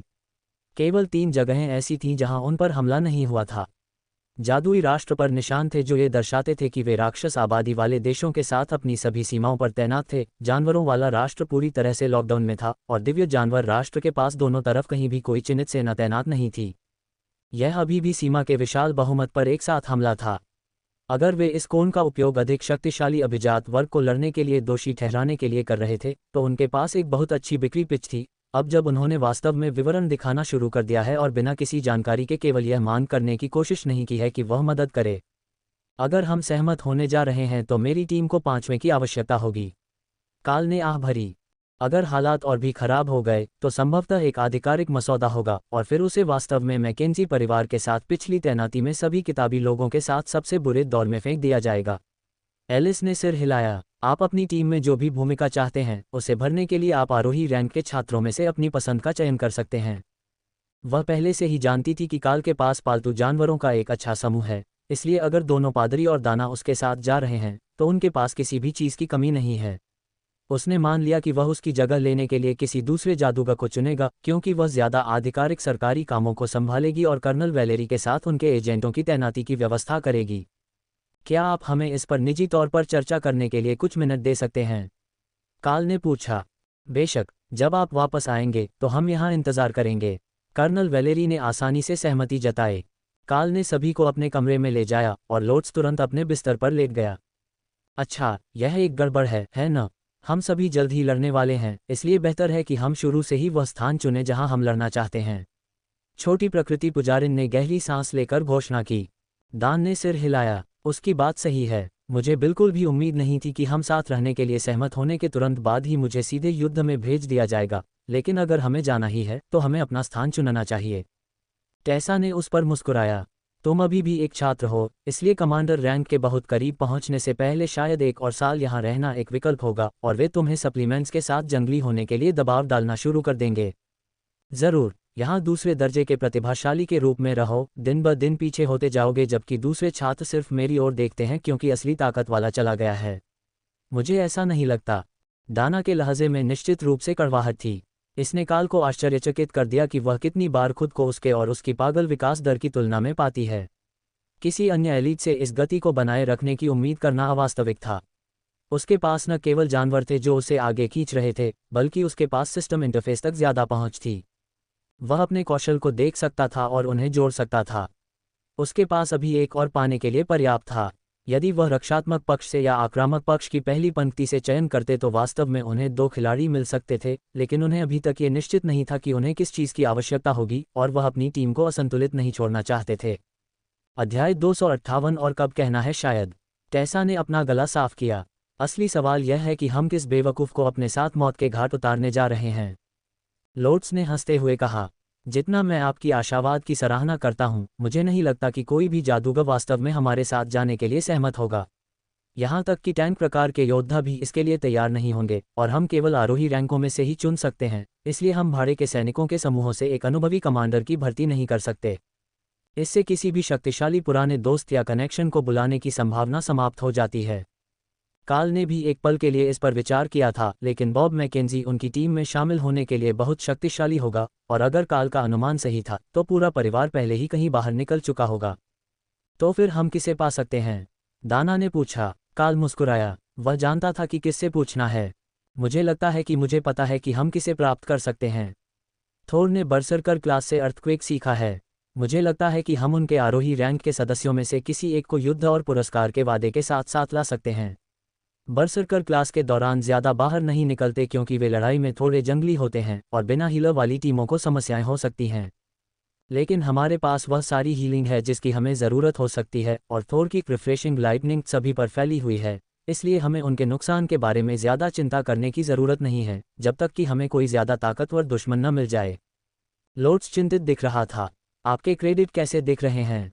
आपके पास एक बहुत बढ़िया हथियार है और आप इसे हर समय अटैक स्पेल से कवर कर सकते हैं, लेकिन हर कोई ऐसा नहीं कर सकता। हमें बाहर जाने से पहले एक नए सदस्य को लैस करने की ज़रूरत हो सकती है। मुझे ठीक से नहीं पता कि अब हम इस मिशन से वापस आ गए हैं और वे पुरस्कार संसाधित हो रहे होंगे, लेकिन कवच खरीदने से बैलेंस पर पहले 2 अंक नहीं बदले, इसलिए अगर किसी के पास अच्छा कवच नहीं है तो मुझे उसे आरोही कवच और एक हथियार दिलाना चाहिए। काल सहमत हो गया। टेसा ने भौहें सिकोड़ी। ठीक है, हम बर्सिकर्स से बात करेंगे। क्या इसका मतलब है कि हम इस मूर्खता से सहमत होने जा रहे हैं? मेरे पास एक विचार है। पहाड़ों में एक जगह है जहां हम पहले थे, उसके बहुत करीब नहीं, लेकिन सबसे अधिक आबादी वाले दर्रे में भी नहीं। मैं किसी सुनसान इलाके में नहीं जाना चाहता, यह मूर्खतापूर्ण लगता है, लेकिन अगर हम किसी दूसरे दर्रे के किनारे पर जाते हैं तो हम उनकी स्काउटिंग टीमों को निशाना बना सकते हैं। उन्हें छोटा और कमज़ोर होना चाहिए क्योंकि उन्हें फुर्तीला होना होगा और पहाड़ों को पार करने में सक्षम होना होगा। जब वे अत्यधिक बड़े होते हैं तो दिग्गजों को इसमें अच्छा नहीं होना चाहिए। मानचित्र पर उनकी ताकत के स्पष्ट समूह हैं और जब तक हम इससे बचते हैं हम बहुत नुकसान कर सकते हैं और किसी के हमारे मिशन को बदलने की कोशिश करने से पहले सभी को अपने गियर और कौशल को अपग्रेड करने में मदद कर सकते हैं। काल ने प्रस्ताव दिया। लोट्स ने अपना हाथ उठाया। ये कहना ठीक है कि हम एक बरसकर ला रहे हैं, लेकिन मैं किसी ऐसे खौफनाक आदमी के साथ यात्रा नहीं कर रहा हूं जो सोचता है कि पसीना स्नान का एक रूप है। दाना ने मुस्कुराते हुए कहा, ये जानते हुए कि यह बहुत सारे बर्सिकर्स का वर्णन करता है, और टेसा ने लोट्स की भावना से सहमति जताते हुए सिर हिलाया। फिर मैं हमारे 5वें सदस्य को खोजने का काम आप महिलाओं पर छोड़ता हूं, जबकि मैं तैनाती के विवरण से निपटता हूं। अगर आपको उन्हें रिश्वत देने की ज़रूरत है तो उन्हें बताएं कि मैं उनके लिए कवच और एक नया हथियार ढूंढ दूंगा। काल ने सहमति जताई। वापस नीचे जाने से पहले उसने कुछ पल मानसिक रूप से खुद को सवालों और दबावों के लिए तैयार किया, ताकि मुख्य लाइनों में शवों को जोड़ने के लिए युद्ध क्षेत्रों में सबसे खराब जगह पर जा सके। जब वह वापस नीचे आया तो समूह और भी बड़ा हो गया था और अराजकता में वरिष्ठ कक्षा के छात्रों के 2 समूह शामिल थे। सभी आरोही रैंक के थे और उनका नेतृत्व ब्यूरो ऑफ एलीट डेवलपमेंट के एक कमांडर कर रहे थे, अर्थात जोडी और जोश, टीम के 2 सदस्य जो काल के साथ उसके दूसरे पालतू जानवर की तलाश में गए थे। जोडी, जोश, आप दोनों सज्जनों को फिर से देखकर अच्छा लगा। कमरे में प्रवेश करते ही काल ने उनका अभिवादन किया। जोडी ने भी मुस्कुराकर जवाब दिया, तुम हमारे बारे में बहुत सोच विचार कर रहे हो। बताओ, वह खूनी मकड़ी कैसी है? रे, वह बहुत बढ़िया है। कमांडर रैंक पहले से ही है और उसने एक प्रकृति पुजारी के साथ अच्छे दोस्त बनाए हैं ताकि वे जंगल में एक साथ खेल सकें। थोर, लाइटनिंग सेरो भी अच्छा कर रहा है और हॉक हमारे द्वारा पाए गए विकासवादी संसाधनों का सबसे अच्छा उपयोग कर रहा है। काल ने उन्हें बताया। वे तुम्हें कहाँ भेज रहे हैं? जोश ने पूछा, उसकी नीली आंखों में चिंता स्पष्ट थी जो उसके युवा चेहरे के लिए बहुत बुरी लग रही थी। हम बस इस पर चर्चा करने वाले थे। मेरे दिमाग में एक खास जगह है जहां मेरा समूह संयोजन फ्रॉस्ट जायंट्स के शिकार स्काउट्स के लिए और मुख्य युद्ध क्षेत्रों के आसपास आश्चर्यजनक बलों की आवाजाही को रोकने के लिए उपयुक्त होगा। काल ने समझाया। और आपको क्या लगता है कि आपके पास अपनी तैनाती में कोई विकल्प है? एक वरिष्ठ नौकरशाह जो दशकों से अपने जीवन के शिखर पर है ने पूछा। आप कौन होते हैं ये सोचने वाले कि आप मुझे बता सकते हैं कि मुझे क्या करना है? क्या आप हमारे साथ मोर्चे पर शामिल होंगे? मुझे ऐसा नहीं लगता। अब चुप हो जाओ और योद्धाओं को बोलने दो, काल ने उत्तर दिया। जब उस आदमी का चेहरा गुस्से से लाल हो गया तो कमरे में सन्नाटा छा गया। यहाँ तक कि एलिस भी काल से दूर हो गई, ये देखकर कि यह जल्दी ही खत्म होने वाला था। मैं रक्षा उपमंत्री का अवर सचिव हूँ, वह आदमी चिल्लाया। तो प्रिय अवर सचिव, अपने बॉस के बॉस को यहाँ बुलाओ और हम बराबरी की शर्तों पर बात कर सकते हैं। काल ने उस आदमी की कनिष्ठ भूमिका पर जोर देते हुए उत्तर दिया। ये थोड़ा कठोर था। जोडी ने नोट किया कि अवर सचिव को अन्य सरकारी अधिकारियों ने खींच कर ले जाया, इससे पहले कि वह एक ऐसी लड़ाई शुरू कर सके जिसे वह संभवतः जीत नहीं सकता था। काल ने कंधे उचका दिए। वह हमारी क्षमताओं के बारे में कुछ नहीं जानता, हमारे व्यक्तिगत अनुभव के बारे में कुछ नहीं जानता और उसने अपने जीवन में कभी युद्ध नहीं देखा है। उसे पहले से ही यहाँ नहीं होना चाहिए था, अपनी छाती फुलाकर और एक नए पदोन्नत शिफ्ट मैनेजर की तरह अपने पद से ऊपर की मांगें करते हुए। और अगर मैंने मांग की कि आप कहाँ तैनात होंगे? सरकार के एक कुलीन वर्ग के व्यक्ति जो अपने अंतिम 20वें दशक में एक कमांडर था, जो पहले स्नातकों में से एक रहा होगा, ने पूछा। फिर हम इसके पीछे के तर्क पर चर्चा कर सकते हैं। मैं सेना का हिस्सा नहीं हूं जिसे इधर उधर आदेश दिया जाए, और हम सभी जानते हैं कि छात्रों को अग्रिम पंक्ति में आदेश देने के लिए आधिकारिक आदेश की आवश्यकता होगी, क्योंकि हम अभी भी कम उम्र के हैं। मैं आपको ये बताने आया हूं कि मेरा समूह हमारे 5वें सदस्य की तलाश में गया है, लड़ाई करने नहीं। अब क्या आप सुनना चाहेंगे कि मेरे मन में क्या था? काल ने उत्तर दिया। टेबल पर एक नया नक्शा था और उस पर 10 बड़े लाल छल्ले लगे थे, जिनमें से एक उस जगह पर था जहां काल अपनी टीम को तैनात करने की योजना बना रहा था। ये वो स्थान है जहां हमें टीमों की आवश्यकता है। आप क्या मांगने की योजना बना रहे थे? कुलीन वर्ग ने पूछा। यहाँ ये स्थान, ये पहाड़ों के करीब है और पैदल सामान्य अभिजात वर्ग के लिए खोज करना चुनौतीपूर्ण है, लेकिन अगर हमें कुछ ऐसा मिलता है जिसे हम संभाल नहीं सकते हैं तो सुदृढ़ीकरण से बहुत दूर नहीं है। ये वह स्थान है जिसके लिए मैं सेना की तैनाती के नक्शे के आधार पर अनुरोध करने जा रहा था। सरकारी अभिजात वर्ग मुस्कुराया। तो आपके मन में एक वास्तविक योजना थी और आप केवल अंडर सेक्रेटरी पर अभिजात वर्ग का कार्ड नहीं खींच रहे थे। ठीक है, हम आपको वह तैनाती क्षेत्र दे सकते हैं। एक शांत आवाज ने बातचीत को काट दिया और शक्ति की भावना कमरे में भर गई क्योंकि कोई अघोषित रूप से प्रवेश कर गया। दुष्ट और असंबद्ध अभिजात वर्ग से निपटना हमेशा एक मुश्किल मामला होता है। ऐसा लगता है कि आप में से कुछ ने मौजूदा स्थिति को कम करके आंका है, लेकिन मैं दूसरों की सराहना करता हूं। आदमी बोला। ओवरलॉर्ड। एलिस ने उस आदमी का अभिवादन किया, जबकि अन्य अभिजात वर्ग ने सिर झुकाया। रक्षा मंत्री। जिस आदमी ने काल को नक्शा दिखाया था उसने उनके नए आगमन का अभिवादन किया। ड्रेक की तरह वह दिव्य इंजेक्शन के लिए शुरुआती परीक्षण विषयों में से एक रहा होगा, क्योंकि वह ओवरलॉर्ड रैंक पर था और अपने 30वें दशक में था, जिसका अर्थ है कि जब इंजेक्शन सार्वजनिक किए गए थे तब वह भर्ती होने वालों की तुलना में बहुत अधिक उम्र का था। पहले उन्होंने 18 वर्ष से कम उम्र के किसी भी व्यक्ति को ये दिया था, लेकिन वह अभी भी केवल 10 साल पहले की बात थी, इसलिए बहुत कम अभिजात वर्ग 30 वर्ष से अधिक उम्र के थे। मंत्री ने काल की ओर अपना हाथ बढ़ाया। अकादमी में रहते हुए कमांडर बनने पर बधाई। मुझे विश्वास नहीं होता कि हम मिले हैं। मैं रक्षा मंत्री ऑलियंस हूँ। काल, प्रथम वर्ष का छात्र, मूल रूप से लिथियम माइन से और कमांडर रैंक पर अकादमी का सबसे नया सिरदर्द। इससे मंत्री मुस्कुरा उठे। मुझे प्रिंस कॉबिन से एक संदेश मिला जिसमें कहा गया था कि आपको उनके युद्ध के मोर्चे पर नियुक्त किया जाए, इसलिए मैंने मैच काउंसिल को ये देखने के लिए भेजा कि आपके बारे में क्या खास बात है। वह आदमी मेरे लिए परेशानी का सबब बनकर जी रहा है, लेकिन उसके कबीले में उनके अहंकार का समर्थन करने का हुनर है।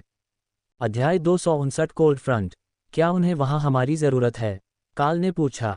ओवरलॉर्ड ऑलियंस ने अपना सिर हिलाया। उनके पास संभावित दुश्मन इकाई के मुकाबले 3 गुना ज्यादा रक्षक हैं, और स्पेलब्लेड कबीले के पास कई पुराने मास्टर हैं जिन्हें वे वास्तविक खतरे में होने पर सेवानिवृत्ति से बाहर निकाल सकते हैं। तो वह अभी भी सबसे खराब मोर्चे पर था, बस इसके साथ एक अच्छी जगह पर था। ये ठीक होना चाहिए। दिग्गजों के बारे में उसे जो याद था उसके अनुसार वे उसकी अपनी टीम के पावर लेवल के करीब होने चाहिए, ज्यादातर ऊपर की ओर, कमांडरों के साथ, कभी कभी बड़ी टीमों का नेतृत्व करते हुए। लेकिन एक और सवाल था जिसे पूछने की जरूरत थी। मानचित्र पर जो था, उसके अलावा पिछले कुछ सालों में सबसे मजबूत फ्रॉस्ट जायंट क्या देखा गया है? वह नहीं जो हम जानते हैं कि तैनात है, बल्कि वह जो अप्रत्याशित रूप से हमारे पास आ सकता है। काल ने रक्षा मंत्री से पूछा। देश में रॉयल रैंक फ्रॉस्ट जायंट्स हैं, उनमें से लगभग 30 देश में हैं, और 3 जाने माने सम्राट हैं, लेकिन उनके अमर राजा, जैसा कि वे उन्हें कहते हैं, एक टोटेम रैंक राक्षस है जो अधिपति रैंक से एक कदम ऊपर है।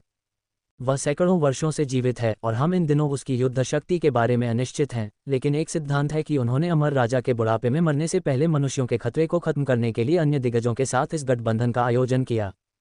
अन्य विशाल राष्ट्रों के नेता भी इसी तरह प्रभावशाली हैं। हालांकि स्टोन जायंट्स हमारे सबसे मजबूत योद्धाओं में से अधिकांश को ले जा रहे हैं, क्योंकि उनके रैंक में दर्जनों अधिपति हैं और उनके औसत योद्धा बाद में वयस्कता में रॉयल रैंक तक बढ़ सकते हैं।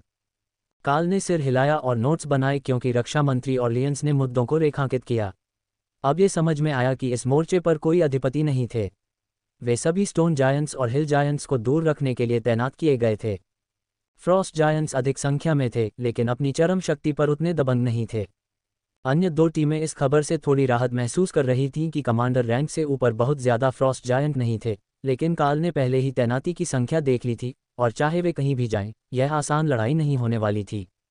लंबे समय तक गतिरोध के बाद उनके पीछे हटने की क्या संभावना है? क्या हमें उन्हें पीछे धकेलना चाहिए या सिर्फ अपने पक्ष में हताहतों की संख्या सीमित करनी चाहिए? जोडी ने मंत्री का ध्यान जायंट राष्ट्रों के बीच अंतर के बारे में उनके स्पष्टीकरण से हटाते हुए पूछा। अभी सीमित नुकसान ही लक्ष्य है। अगर वे तोपखाने की रेखाओं के खिलाफ पूरी तरह से आक्रामक हो जाते हैं तो ये बदल सकता है। तोपखाना जागृत दिग्गजों के लिए पर्याप्त शक्तिशाली है और आरोही जानवरों के खिलाफ भी इसका कुछ प्रभाव होगा। लेकिन अगर वे पूरी ताकत से हमला करते हैं तो हमारे कोई भी पारंपरिक हथियार उनके खिलाफ नहीं टिक पाएंगे, और यह चच के भाइयों और उनके आशीर्वाद पर निर्भर करेगा कि वे हमारी पैदल सेना को वापस लड़ने दें। वह स्पष्ट रूप से उन्हें जितना संभव हो सके उतना करने के लिए मजबूर करने की कोशिश कर रहा था ताकि जायंट्स हमला न कर सके, क्योंकि जायंट्स के साथ नियमित पैदल सेना की लड़ाई में हताहतों की संख्या विनाशकारी होने की गारंटी थी। ये सिर्फ बुनियादी इतिहास था, और सहस्राब्दियों से इसी तरह से मनुष्यों के कम जादुई राष्ट्र जीवित रहे थे। उस समय के दौरान जब औसत परिवार में 10 बच्चे होते थे, तब भी राष्ट्र राक्षस जनजातियों के खिलाफ युद्धों में हताहतों के बाद अपनी आबादी बढ़ाने में मुश्किल से कामयाब होता था। पिछले 10 वर्षों में उन्होंने राष्ट्र की स्थिरता में बहुत बड़ी प्रगति की थी, और यह वास्तव में आश्चर्यजनक था कि जायंट्स ने मानव के शक्ति आधार को खत्म करने के लिए टीम बनाने के लिए इतना लंबा इंतजार किया था। काल की टीम के बाकी सदस्य एक बहुत ही साधारण दिखने वाली लड़की के साथ आए, जो एक आरोही रैंक स्कूल की वर्दी में थी। उसने सोचा था कि वे एक बर्स्कर के लिए जा रहे थे, लेकिन अगर वह उनकी पसंद होती तो काल उसके साथ काम करता। सबसे महत्वपूर्ण बात यह थी कि सभी लोग एक दूसरे के साथ मिलजुल कर रहते थे, और ऐसा नहीं लगता था कि वह टीम के सदस्यों के बीच किसी तरह का टकराव पैदा करना चाहती थी, जैसा कि कोई इश्कबाजी करने वाला पुरुष योद्धा कर सकता है। काल, ये बेयर है, सीनियर क्लास से एक आरोही रैंक बर्स्कर। लोड्स ने अपने नए सदस्य का परिचय कराया। बेयर, काल ने पूछा। मैं एक बेयर टोटेम बर्स्कर हूँ। जब मैं एनरेज कौशल का उपयोग करता हूँ तो मैं बदल जाता हूँ, और उपनाम कुछ हद तक अटक गया है। मेरा नाम ओफेलिया है। आपसे मिलकर अच्छा लगा, ओफेलिया। अब जब हमारी टीम तैयार है तो हम आपूर्ति कक्ष में जा सकते हैं और पैकिंग शुरू कर सकते हैं। मैंने पहले ही हमारे तैनाती बिंदु की व्यवस्था कर ली है, और जब हमारी सवारी तैयार होगी तो सरकार के लोग हमें सूचित करेंगे। काल ने समझाया। वह डेव, जिल, एलिस और डैनियल के साथ उन्हें कमरे से बाहर ले गया। बयूरो के 4 एजेंट जो काल और डाना की देखभाल कर रहे थे, उन्हें अपने प्रशिक्षण के शुरुआती दौर में ही उन्हें युद्ध में जाते देखकर चिंता हुई, लेकिन वे ये भी सुनिश्चित करने जा रहे थे कि अन्य होनहार प्रतिभाओं को थोड़ी अतिरिक्त सुरक्षा मिले जब वे सबसे खराब स्थिति में हों। तो यह आखिरी बार होगा जब वे थोड़ी देर के लिए एक दूसरे को देख पाएंगे, जब तक कि काल के पास की स्थिति नहीं बदल जाती। ऐसा लगता है कि तुमने एक बहुत बढ़िया समूह बनाया है। जब तुम बाहर हो तो उनका ख्याल रखना और हम जल्द ही तुमसे मिल सकते हैं। हम सभी को मुसीबत में फंसे एलीट को बचाने के लिए स्ट्राइक टीमों में नियुक्त किया जा रहा है। ये बयूरो के प्राथमिक कर्तव्यों में से एक है। अगर एलीट मर चुके हैं तो उनका विकास करना मुश्किल है, लेकिन तुम अच्छी स्थिति में हो, इसलिए जब तक तुम फ्रॉस्ट जायंट सेना की मुख्य पंक्तियों में नहीं आ जाते तब तक तुम ठीक हो। हीरो बनने की कोशिश मत करो। और मुझे यकीन है कि मैं कुछ और कहना चाहती थी, एलिस ने बड़बड़ाया। डैनियल ने उसकी पीठ थपथपाई। काल के साथ रहने से वे ठीक रहेंगे। मैंने सभी रिपोर्ट पढ़ी हैं और मैं ऐसे बहुत से लोगों को नहीं जानता जो उससे और हॉक से ज़्यादा कुशल स्काउटिंग क्षमता रखते हों। जब घात से बचने की बात आती है तो वे शीर्ष पायदान पर हैं। उसने अपने साथी को सांत्वना दी। जिल ने अपने सुनहरे बालों को पीछे की ओर खींचकर पोनीटेल बनाते हुए डाना को देखकर मुस्कुराए। क्या आप निश्चित हैं कि पॉप संगीत के आदर्श के रूप में जीवन इतना बुरा लगता है? पीछे हटने और अग्रिम पंक्ति में जाने के लिए प्रतिस्थापन खोजने में बहुत देर नहीं हुई है। जादूगर ने मजाक किया। डाना ने उत्साह से सिर हिलाया। कुछ भी इससे बेहतर लगता है। जैसा कि डैनियल ने कहा, हम ठीक रहेंगे। मुझे बस उम्मीद है कि जोडी और जॉश ठीक रहेंगे। वे छात्र टीमों को बाहर ले जा रहे हैं और ऐसा लग रहा था कि उन्हें अच्छे स्थान चुनने का मौका नहीं मिलने वाला है। वे ठीक रहेंगे। वे सैन्य इकाइयों से जुड़ेंगे, इसलिए वे अकेले नहीं हैं। लाइनें खतरनाक हैं, लेकिन समर्थन है। हम में से अधिकांश पहले भी वहां रहे हैं। इसी तरह रीता को उसकी आखिरी पदोन्नति मिली। यह ऐतिहासिक लड़ाइयों जितना बुरा नहीं था। एलिस ने उन्हें आश्वस्त किया। मीटिंग रूम के अंदर से एक कॉल ने एजेंटों को दूर खींच लिया और काल टीम को आपूर्ति कक्ष में ले गया। फिर अपने नए सदस्य को देखा। क्या आपका परिवर्तन कवच पहनने से रोकता है? उसने पूछा। बर्सिकर ने अपना सिर हिलाया, अपने सीधे भूरे बालों को टाई से अलग किया। अगर यह बॉन्डेड है तो नहीं। बहन लोट्स ने कहा कि तुम मेरे लिए बॉन्डेड कवच और एक नया हथियार खरीदोगी। काल मुस्कुराया। बेशक, हम सभी को युद्ध में जाने के लिए सुसज्जित होने की आवश्यकता है और मैं दूसरों की भी जांच करूंगा। तुम्हारा बदला हुआ आकार कैसा है? ओफेलिया ने ऊपर की ओर एक अस्पष्ट इशारा किया। मैं लगभग 250 सेमी लंबी हूं, अपने पिछले पैरों पर खड़ी हूं, आधा भालू आधा इंसान। मैं अभी भी चीजों को पकड़ सकती हूं, लेकिन मेरे हाथों पर पंजे हैं और एक भालू का सिर है। ये क्रोध है जो समस्या पैदा करता है, क्योंकि मैं भूल सकती हूं कि कौन सहयोगी है अगर वे दुश्मन की तरह दिखते हैं। फ्रॉस्ट जायंट से लड़ते समय ये कोई समस्या नहीं होनी चाहिए, लेकिन हम आपको थोर के दूर की तरफ रख सकते हैं यदि इससे आपको अधिक सहजता महसूस होती है। मुझे नहीं लगता कि किसी ने कभी उसे फ्रॉस्ट जायंट के लिए गलत समझा है। काल हंसा। कोई और सदस्य है? उसने पूछा। काल लोट्स की ओर मुड़ा। क्या तुम उसे विवरण देना भूल गए? प्रकृति पुजारी ने बस कंधे उचका दिए। हमें महत्वपूर्ण भाग मिल गए हैं। काल ने आह भरी और बर्सकर की ओर मुड़ा। थोर एक लाइटनिंग सेरो है, उन 4 जानवरों में से एक है जिनके साथ मैं भागीदार हूँ। वह पूर्ण विकसित, चमकीला हरा है और सभी को एक लाइटनिंग अवरोध प्रदान करता है जो सहनशक्ति को ताज़ा करता है, साथ ही बुनियादी उपचार भी प्रदान करता है। फिर हमारे पास हॉक है, हमारा स्काउट, जो ड्रैगन हॉक का एक रूप है, और राय द ब्लडबैथ स्पाइडर, जो आमतौर पर अपने बगल में बेलों से बने 2 स्पाइडर गोलेम से लड़ता है। उसने सिर हिलाया, फिर अपनी उंगलियों पर गिनती की। तुमने 4 कहा, ये 3 है।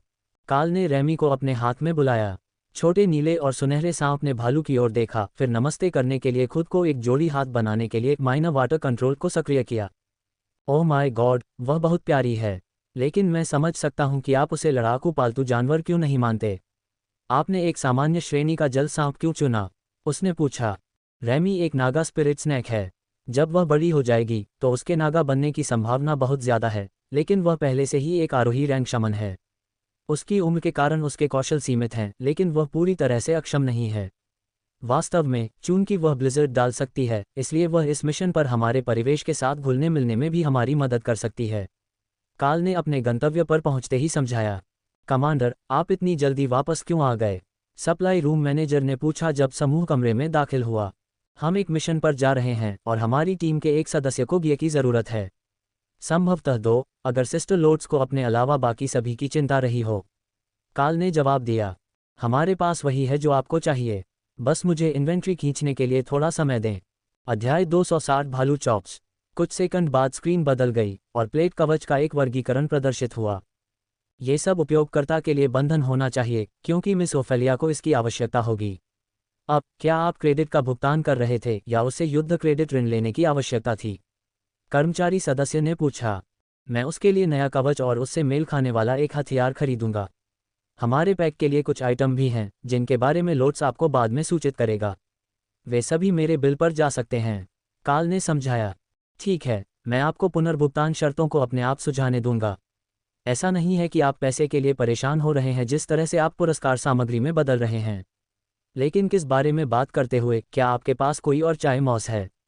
हमारे पास कम हो रहा है और पहली आउटिंग के सदस्यों के खत्म होने के बाद से इसकी बहुत मांग है।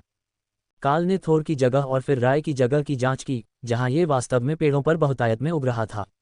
उसने कुछ किलो ताज़ा काय एकत्र की और उसे सप्लाई रूम क्लर्क को दे दिया, साथ ही कुछ जड़ी बूटियां भी जो थोर के स्थान के भीतर उग रही थीं और अपने इच्छित क्षेत्र से बाहर फैलने लगी थीं। यहाँ आप लागत की भरपाई करने में मदद करने के लिए उन्हें मेरे खाते में डाल सकते हैं। यदि आपको फ्रॉस्ट जायंट्स के साथ सीमा पर उगने वाली किसी भी चीज़ की अधिक आवश्यकता है तो बस मुझे बताएं और मैं देखूंगा कि क्या मैं वापस आने पर उनमें से कुछ ला सकता हूं। कर्मचारी ने उपलब्ध विभिन्न कवचों को छांटते हुए सिर हिलाया। इस पर एक ज्वाला जादू है। ये फ्रॉस्ट जायंट्स के शिकार और पहाड़ों में गर्म रहने दोनों के लिए अच्छा होगा। क्या आपके पास गर्मी का कोई मोबाइल स्रोत था? क्लर्क ने पूछा। काल मुस्कुराया और अपने हाथ पर फ्लेमिंग बॉडी को सक्रिय किया। क्लर्क ने सिर हिलाया। ये लगभग काम कर देगा। जब आप मजे के लिए खुद को आग लगा सकते हैं तो ठंड लगने की चिंता करने की कोई ज़रूरत नहीं है। ठीक है, क्यों न हम मिस ओफेलिया को यह आजमाने दें। अगर यह जम जाता है तो वह बख्तरबंद हो जाएगी और फिर हम एक उपयुक्त हथियार खोजने के लिए आगे बढ़ सकते हैं। अब आप क्या इस्तेमाल कर रहे हैं? क्या ये कमांडर रैंक की लड़ाई की कठोरता को झेल पाएगा? काल ने 2 हाथ वाला ब्लेड निकाला और बरसिकर ने उसे ऐसा रूप दिया जिसे काल केवल वासना के रूप में वर्णित कर सकता था। ये निश्चित रूप से उसका पसंदीदा हथियार था, लेकिन इसमें जो ऊर्जा लीच प्रभाव था वह वास्तव में इस सारी लड़ाई के साथ काल के जानवरों को आगे बढ़ा रहा था। उसके मानसिक स्थान फिर से बराबर होने के लिए लगभग तैयार थे और इससे थोर को कमांडर रैंक के करीब पहुंचना चाहिए क्योंकि स्थान स्वाभाविक रूप से जानवरों को एक ही बिंदु पर धकेलने की कोशिश करते थे। सप्लाई क्लर्क ने ब्लेड की जांच करते समय भौहें सिकुड़ीं। यह विशेष रूप से उच्च गुणवत्ता वाला नहीं है और मेरा अनुमान है कि आप इसे सीधे नुकसान से बचाने के लिए एक कौशल का उपयोग करते हैं, लेकिन यह आपकी बढ़ती क्षमताओं को लंबे समय तक बनाए रखने वाला नहीं है। जादू मजबूत है, लेकिन भौतिक गुणवत्ता निश्चित रूप से जागृत के सबसे निचले स्तर पर है, इसलिए भले ही यह शारीरिक हमलों के खिलाफ मजबूत हो, लेकिन इसके माध्यम से बहुत अधिक कौशल शक्ति को चैनल करने से हथियार को नुकसान होगा। काल ने आह भरी। यह एक बंद हुआ हथियार था, लेकिन अगर वह इसे आगे बढ़ाने जा रहा था तो उसे सामान्य लड़ाई में उपयोग करने के लिए एक और हथियार ढूंढना होगा और इसे अपने दुश्मनों की जीवन शक्ति को निष्क्रिय रूप से खींचने के लिए छोड़ना होगा। अब उसके पास धनुष था, इसलिए वह लंबी दूरी तक लड़ सकता था, लेकिन लड़ाई के आधार पर उसे अभी भी एक फ्रंटलाइन लड़ाकू के रूप में ज़रूरत हो सकती है। संभवतः नहीं, अगर वे दाना के गोलेम का उपयोग थोर के साथ करते हैं, लेकिन उन्हें अपनी रणनीतियों को अनुकूलित करना होगा। मेरे पास भी यह धनुष है, लेकिन मुझे अक्सर दुश्मन को रोकने के लिए इसकी ज़रूरत पड़ती है, इसलिए मुझे इसका इस्तेमाल करने का मौका नहीं मिला। काल ने समझाया। क्लर्क ने प्रशिक्षित नज़र से इसका मूल्यांकन किया। यह एक अच्छा है, कम कमांडर रैंक, अनंत तीर, और ये तीर क्षति के लिए आपकी शक्ति संशोधक प्रदान करेगा। जैसा कि मुझे याद है, आपके पास एक शक्ति अंगूठी थी। काल ने सिर हिलाया। वास्तव में यह एक अच्छी वस्तु है, लेकिन मैं संभवतः एक और तलवार का उपयोग कर सकता हूं, क्योंकि मेरे पास एकमात्र दूसरी तलवार भी पुरानी हो रही है। यह अभी भी उसके पैक से बंधा हुआ था, लेकिन वह शायद ही कभी किसी चीज़ के लिए छोटी तलवार का उपयोग करता था। ये केवल एक आपातकालीन स्पेयर थी। क्लर्क पीछे गया और हथियारों से भरी एक गाड़ी लेकर वापस आया। मेरे पास कमांडर रैंक पर बहुत कुछ नहीं है, लेकिन मेरे पास एक है जिसमें एक जीवन चुराने की क्षमता है जो आपके द्वारा उपयोग की जा रही एक के समान होनी चाहिए। इनमें से बाकी सभी मिस ओफेलिया के लिए चुनने के लिए हैं। काल ने यह उल्लेख करने से परहेज किया कि यह वास्तव में जीवन चुराने वाला प्रभाव नहीं था जो उसके मौजूदा ब्लेड से मिलता था, क्योंकि उनके पास वैसे भी केवल एक ही समान गुणवत्ता वाला हथियार था। अगर उसके पास एक ऐसा हथियार होता जो ठीक करता और एक ऐसा हथियार जो उन्हें बढ़ने में मदद करने के लिए जीवन शक्ति देता, तो वह दोगुना अच्छा होता। काल इसे जांचने के लिए उठाने गया और उसके हाथ से ऊर्जा की चिंगारी निकली, जिससे हथियार दूर चला गया और लगभग रैक पर गिर गया। क्लर्क ने जल्दी से हथियार गाड़ी को पलटने से बचाया और शाप दिया। मुझे इस बात का डर था। कुछ उपकरण दूसरों के साथ हस्तक्षेप करेंगे और आपको उन्हें जोड़ने से रोकेंगे। हो सकता है कि 2 ब्लेड बहुत समान हो और पुराना आपको इसे बदलने नहीं देगा। अगर ऐसा है तो बस किसी तरह का एक अतिरिक्त रखें और इसे तब तक इस्तेमाल करें जब तक ये टूट न जाए, उन्होंने समझाया। ब्लेड काल के पास आने के समय से बेहतर लग रहा था। वास्तव में बहुत बेहतर। अगर वह इसका इस्तेमाल करता रहा और इसे ऊर्जा अवशोषित करने देता रहा तो उसे इसे बदलने की ज़रूरत नहीं पड़ सकती। यह उसके पावर लेवल से पीछे रह गया था, लेकिन जब तक यह इतना पीछे नहीं था कि उसके कौशल ने इसे तोड़ दिया, तब तक ब्लेड का इस्तेमाल जारी रखना ठीक होना चाहिए। बियर ने मिलान वाली कुल्हाड़ियों की एक जोड़ी चुनी जो हिट होने पर आग से नुकसान पहुंचाती थी, फ्रॉस्ट जायंट्स के लिए एक सही काउंटर और उसकी लड़ाई शैली के अनुकूल थी। उनका उपयोग उसके सामान्य रूप में और उसके वेबियर परिवर्तन में दोनों तरह से किया जा सकता था और वे उससे जुड़ गए, इसलिए उपयोग में न होने पर उन्हें सुरक्षित रूप से संग्रहित किया जा सकता था। बाकी सभी के पास पहले से ही आरोही रैंक या उच्च कवच था। हालांकि दाना नागा कालकोठरी से अपने अविश्वसनीय रूप से अलंकृत जादूगर के वस्त्रों से विशेष रूप से खुश नहीं थी। हालांकि वे अच्छे वस्त्र थे और वह उन्हें केवल शैली के कारण किसी निम्न विकल्प के लिए छोड़ने को तैयार नहीं थी। आपका फ्रंट लाइन लड़ाकू गठन क्या है? बैकरूम क्लर्क, जिसने अधिकांश हथियार निकाले थे, ने पूछा। थोर, जो आरोही रैंक के शिखर के करीब है और टिकाऊ निर्माण बोनस के साथ 2 आरोही स्टोन गोलेम। फिर हमारे पास 2 कमांडर रैंक अटैक गोलेम हैं, काल ने वृद्ध अनुभवी को समझाया। आदमी ने कुछ देर तक इस पर विचार किया, फिर सिर हिलाया। तो आप कमज़ोर गोलेम पर भरोसा करते हैं कि वे लाइन को पकड़ेंगे, जबकि ज़्यादा शक्तिशाली गोलेम पूरी तरह से नुकसान पहुंचाने में सक्षम हैं। यह कोई बुरी योजना नहीं है। आखिरकार आपके पास समूह के साथ 4 निर्माण हैं। मैं आपके एक जादूगर के अलावा अवरोध जोड़ने के लिए कुछ और सुझाने जा रहा था। काल ने उसे वापस मुस्कुराते हुए कहा। हमारे पास एक समूह रिफ्रेशिंग लाइटनिंग और एक सुरक्षा चक्र है, साथ ही युद्ध पुजारिन से पवित्र सुरक्षा भी है। ये पकड़ के लिए पर्याप्त होना चाहिए। दाना के पास वास्तव में एक बहुत ही उन्नत अवरोध था जिसका उपयोग उसने अपने गोलेम पर किया था। बस हाल ही में जब तक वह आरोही रैंक पर नहीं पहुंची, वह समूह के नेताओं से इतनी पीछे थी कि मुख्य खतरे इसे उससे ज़्यादा तेज़ी से तोड़ सकते थे जितना वह इसे फिर से बना सकती थी। ये बस तब मन कुशल नहीं था जब उनके पास एलिस का गोलेम भी था। जब तक आपको यकीन है कि अवरोध पकड़ सकते हैं, चार्ज का खामियाजा उठाने वाले कमांडरों के बिना यह आपके टैंकों के लिए जोखिम भरा हो सकता है। उसने जवाब दिया। अगर ज़रूरत पड़ी तो मैं उनके साथ शामिल हो सकता हूं और 2 कमांडर रैंक स्पाइडर गोलेम भी शामिल हो सकते हैं, लेकिन ज़्यादातर समय ऐसा ज़रूरी नहीं होना चाहिए। अगर मैं लड़ाई के पीछे खड़ा रह सकता हूं, तो मैं अपना सारा समय हमलों को रोकने और लक्ष्यों को व्यस्त रखने में बिताने के बजाय अपने नुकसान को काफ़ी हद तक बढ़ा सकता हूं, काल ने समझाया। लोड्स मिशन के लिए आपूर्ति की अपनी इच्छा सूची के साथ काउंटर पर चुपके से पहुंची, जिसे दूसरे क्लर्क ने जल्दी से भर दिया, फिर काल के कार्ड से सब कुछ चुका दिया। आपने जो आपूर्ति की है उससे आज आपने जो खर्च किया है उसका 3/4 हिस्सा पूरा हो गया है। अगर मैं खुद ऐसा कहूं तो यह कोई बुरा सौदा नहीं है। आपके मिशन के लिए शुभकामनाएं, क्लर्क ने घोषणा की। धन्यवाद, जब हम वापस आएंगे तो हम आपसे मिलेंगे। बूढ़ा आदमी हंसा। तुम्हारे जैसे कमांडर ने इस बूढ़े आदमी से मिलने के लिए दया की। बस बच्चों को एक ही टुकड़े में वापस ले आओ और हम सब कुछ बराबर कर देंगे।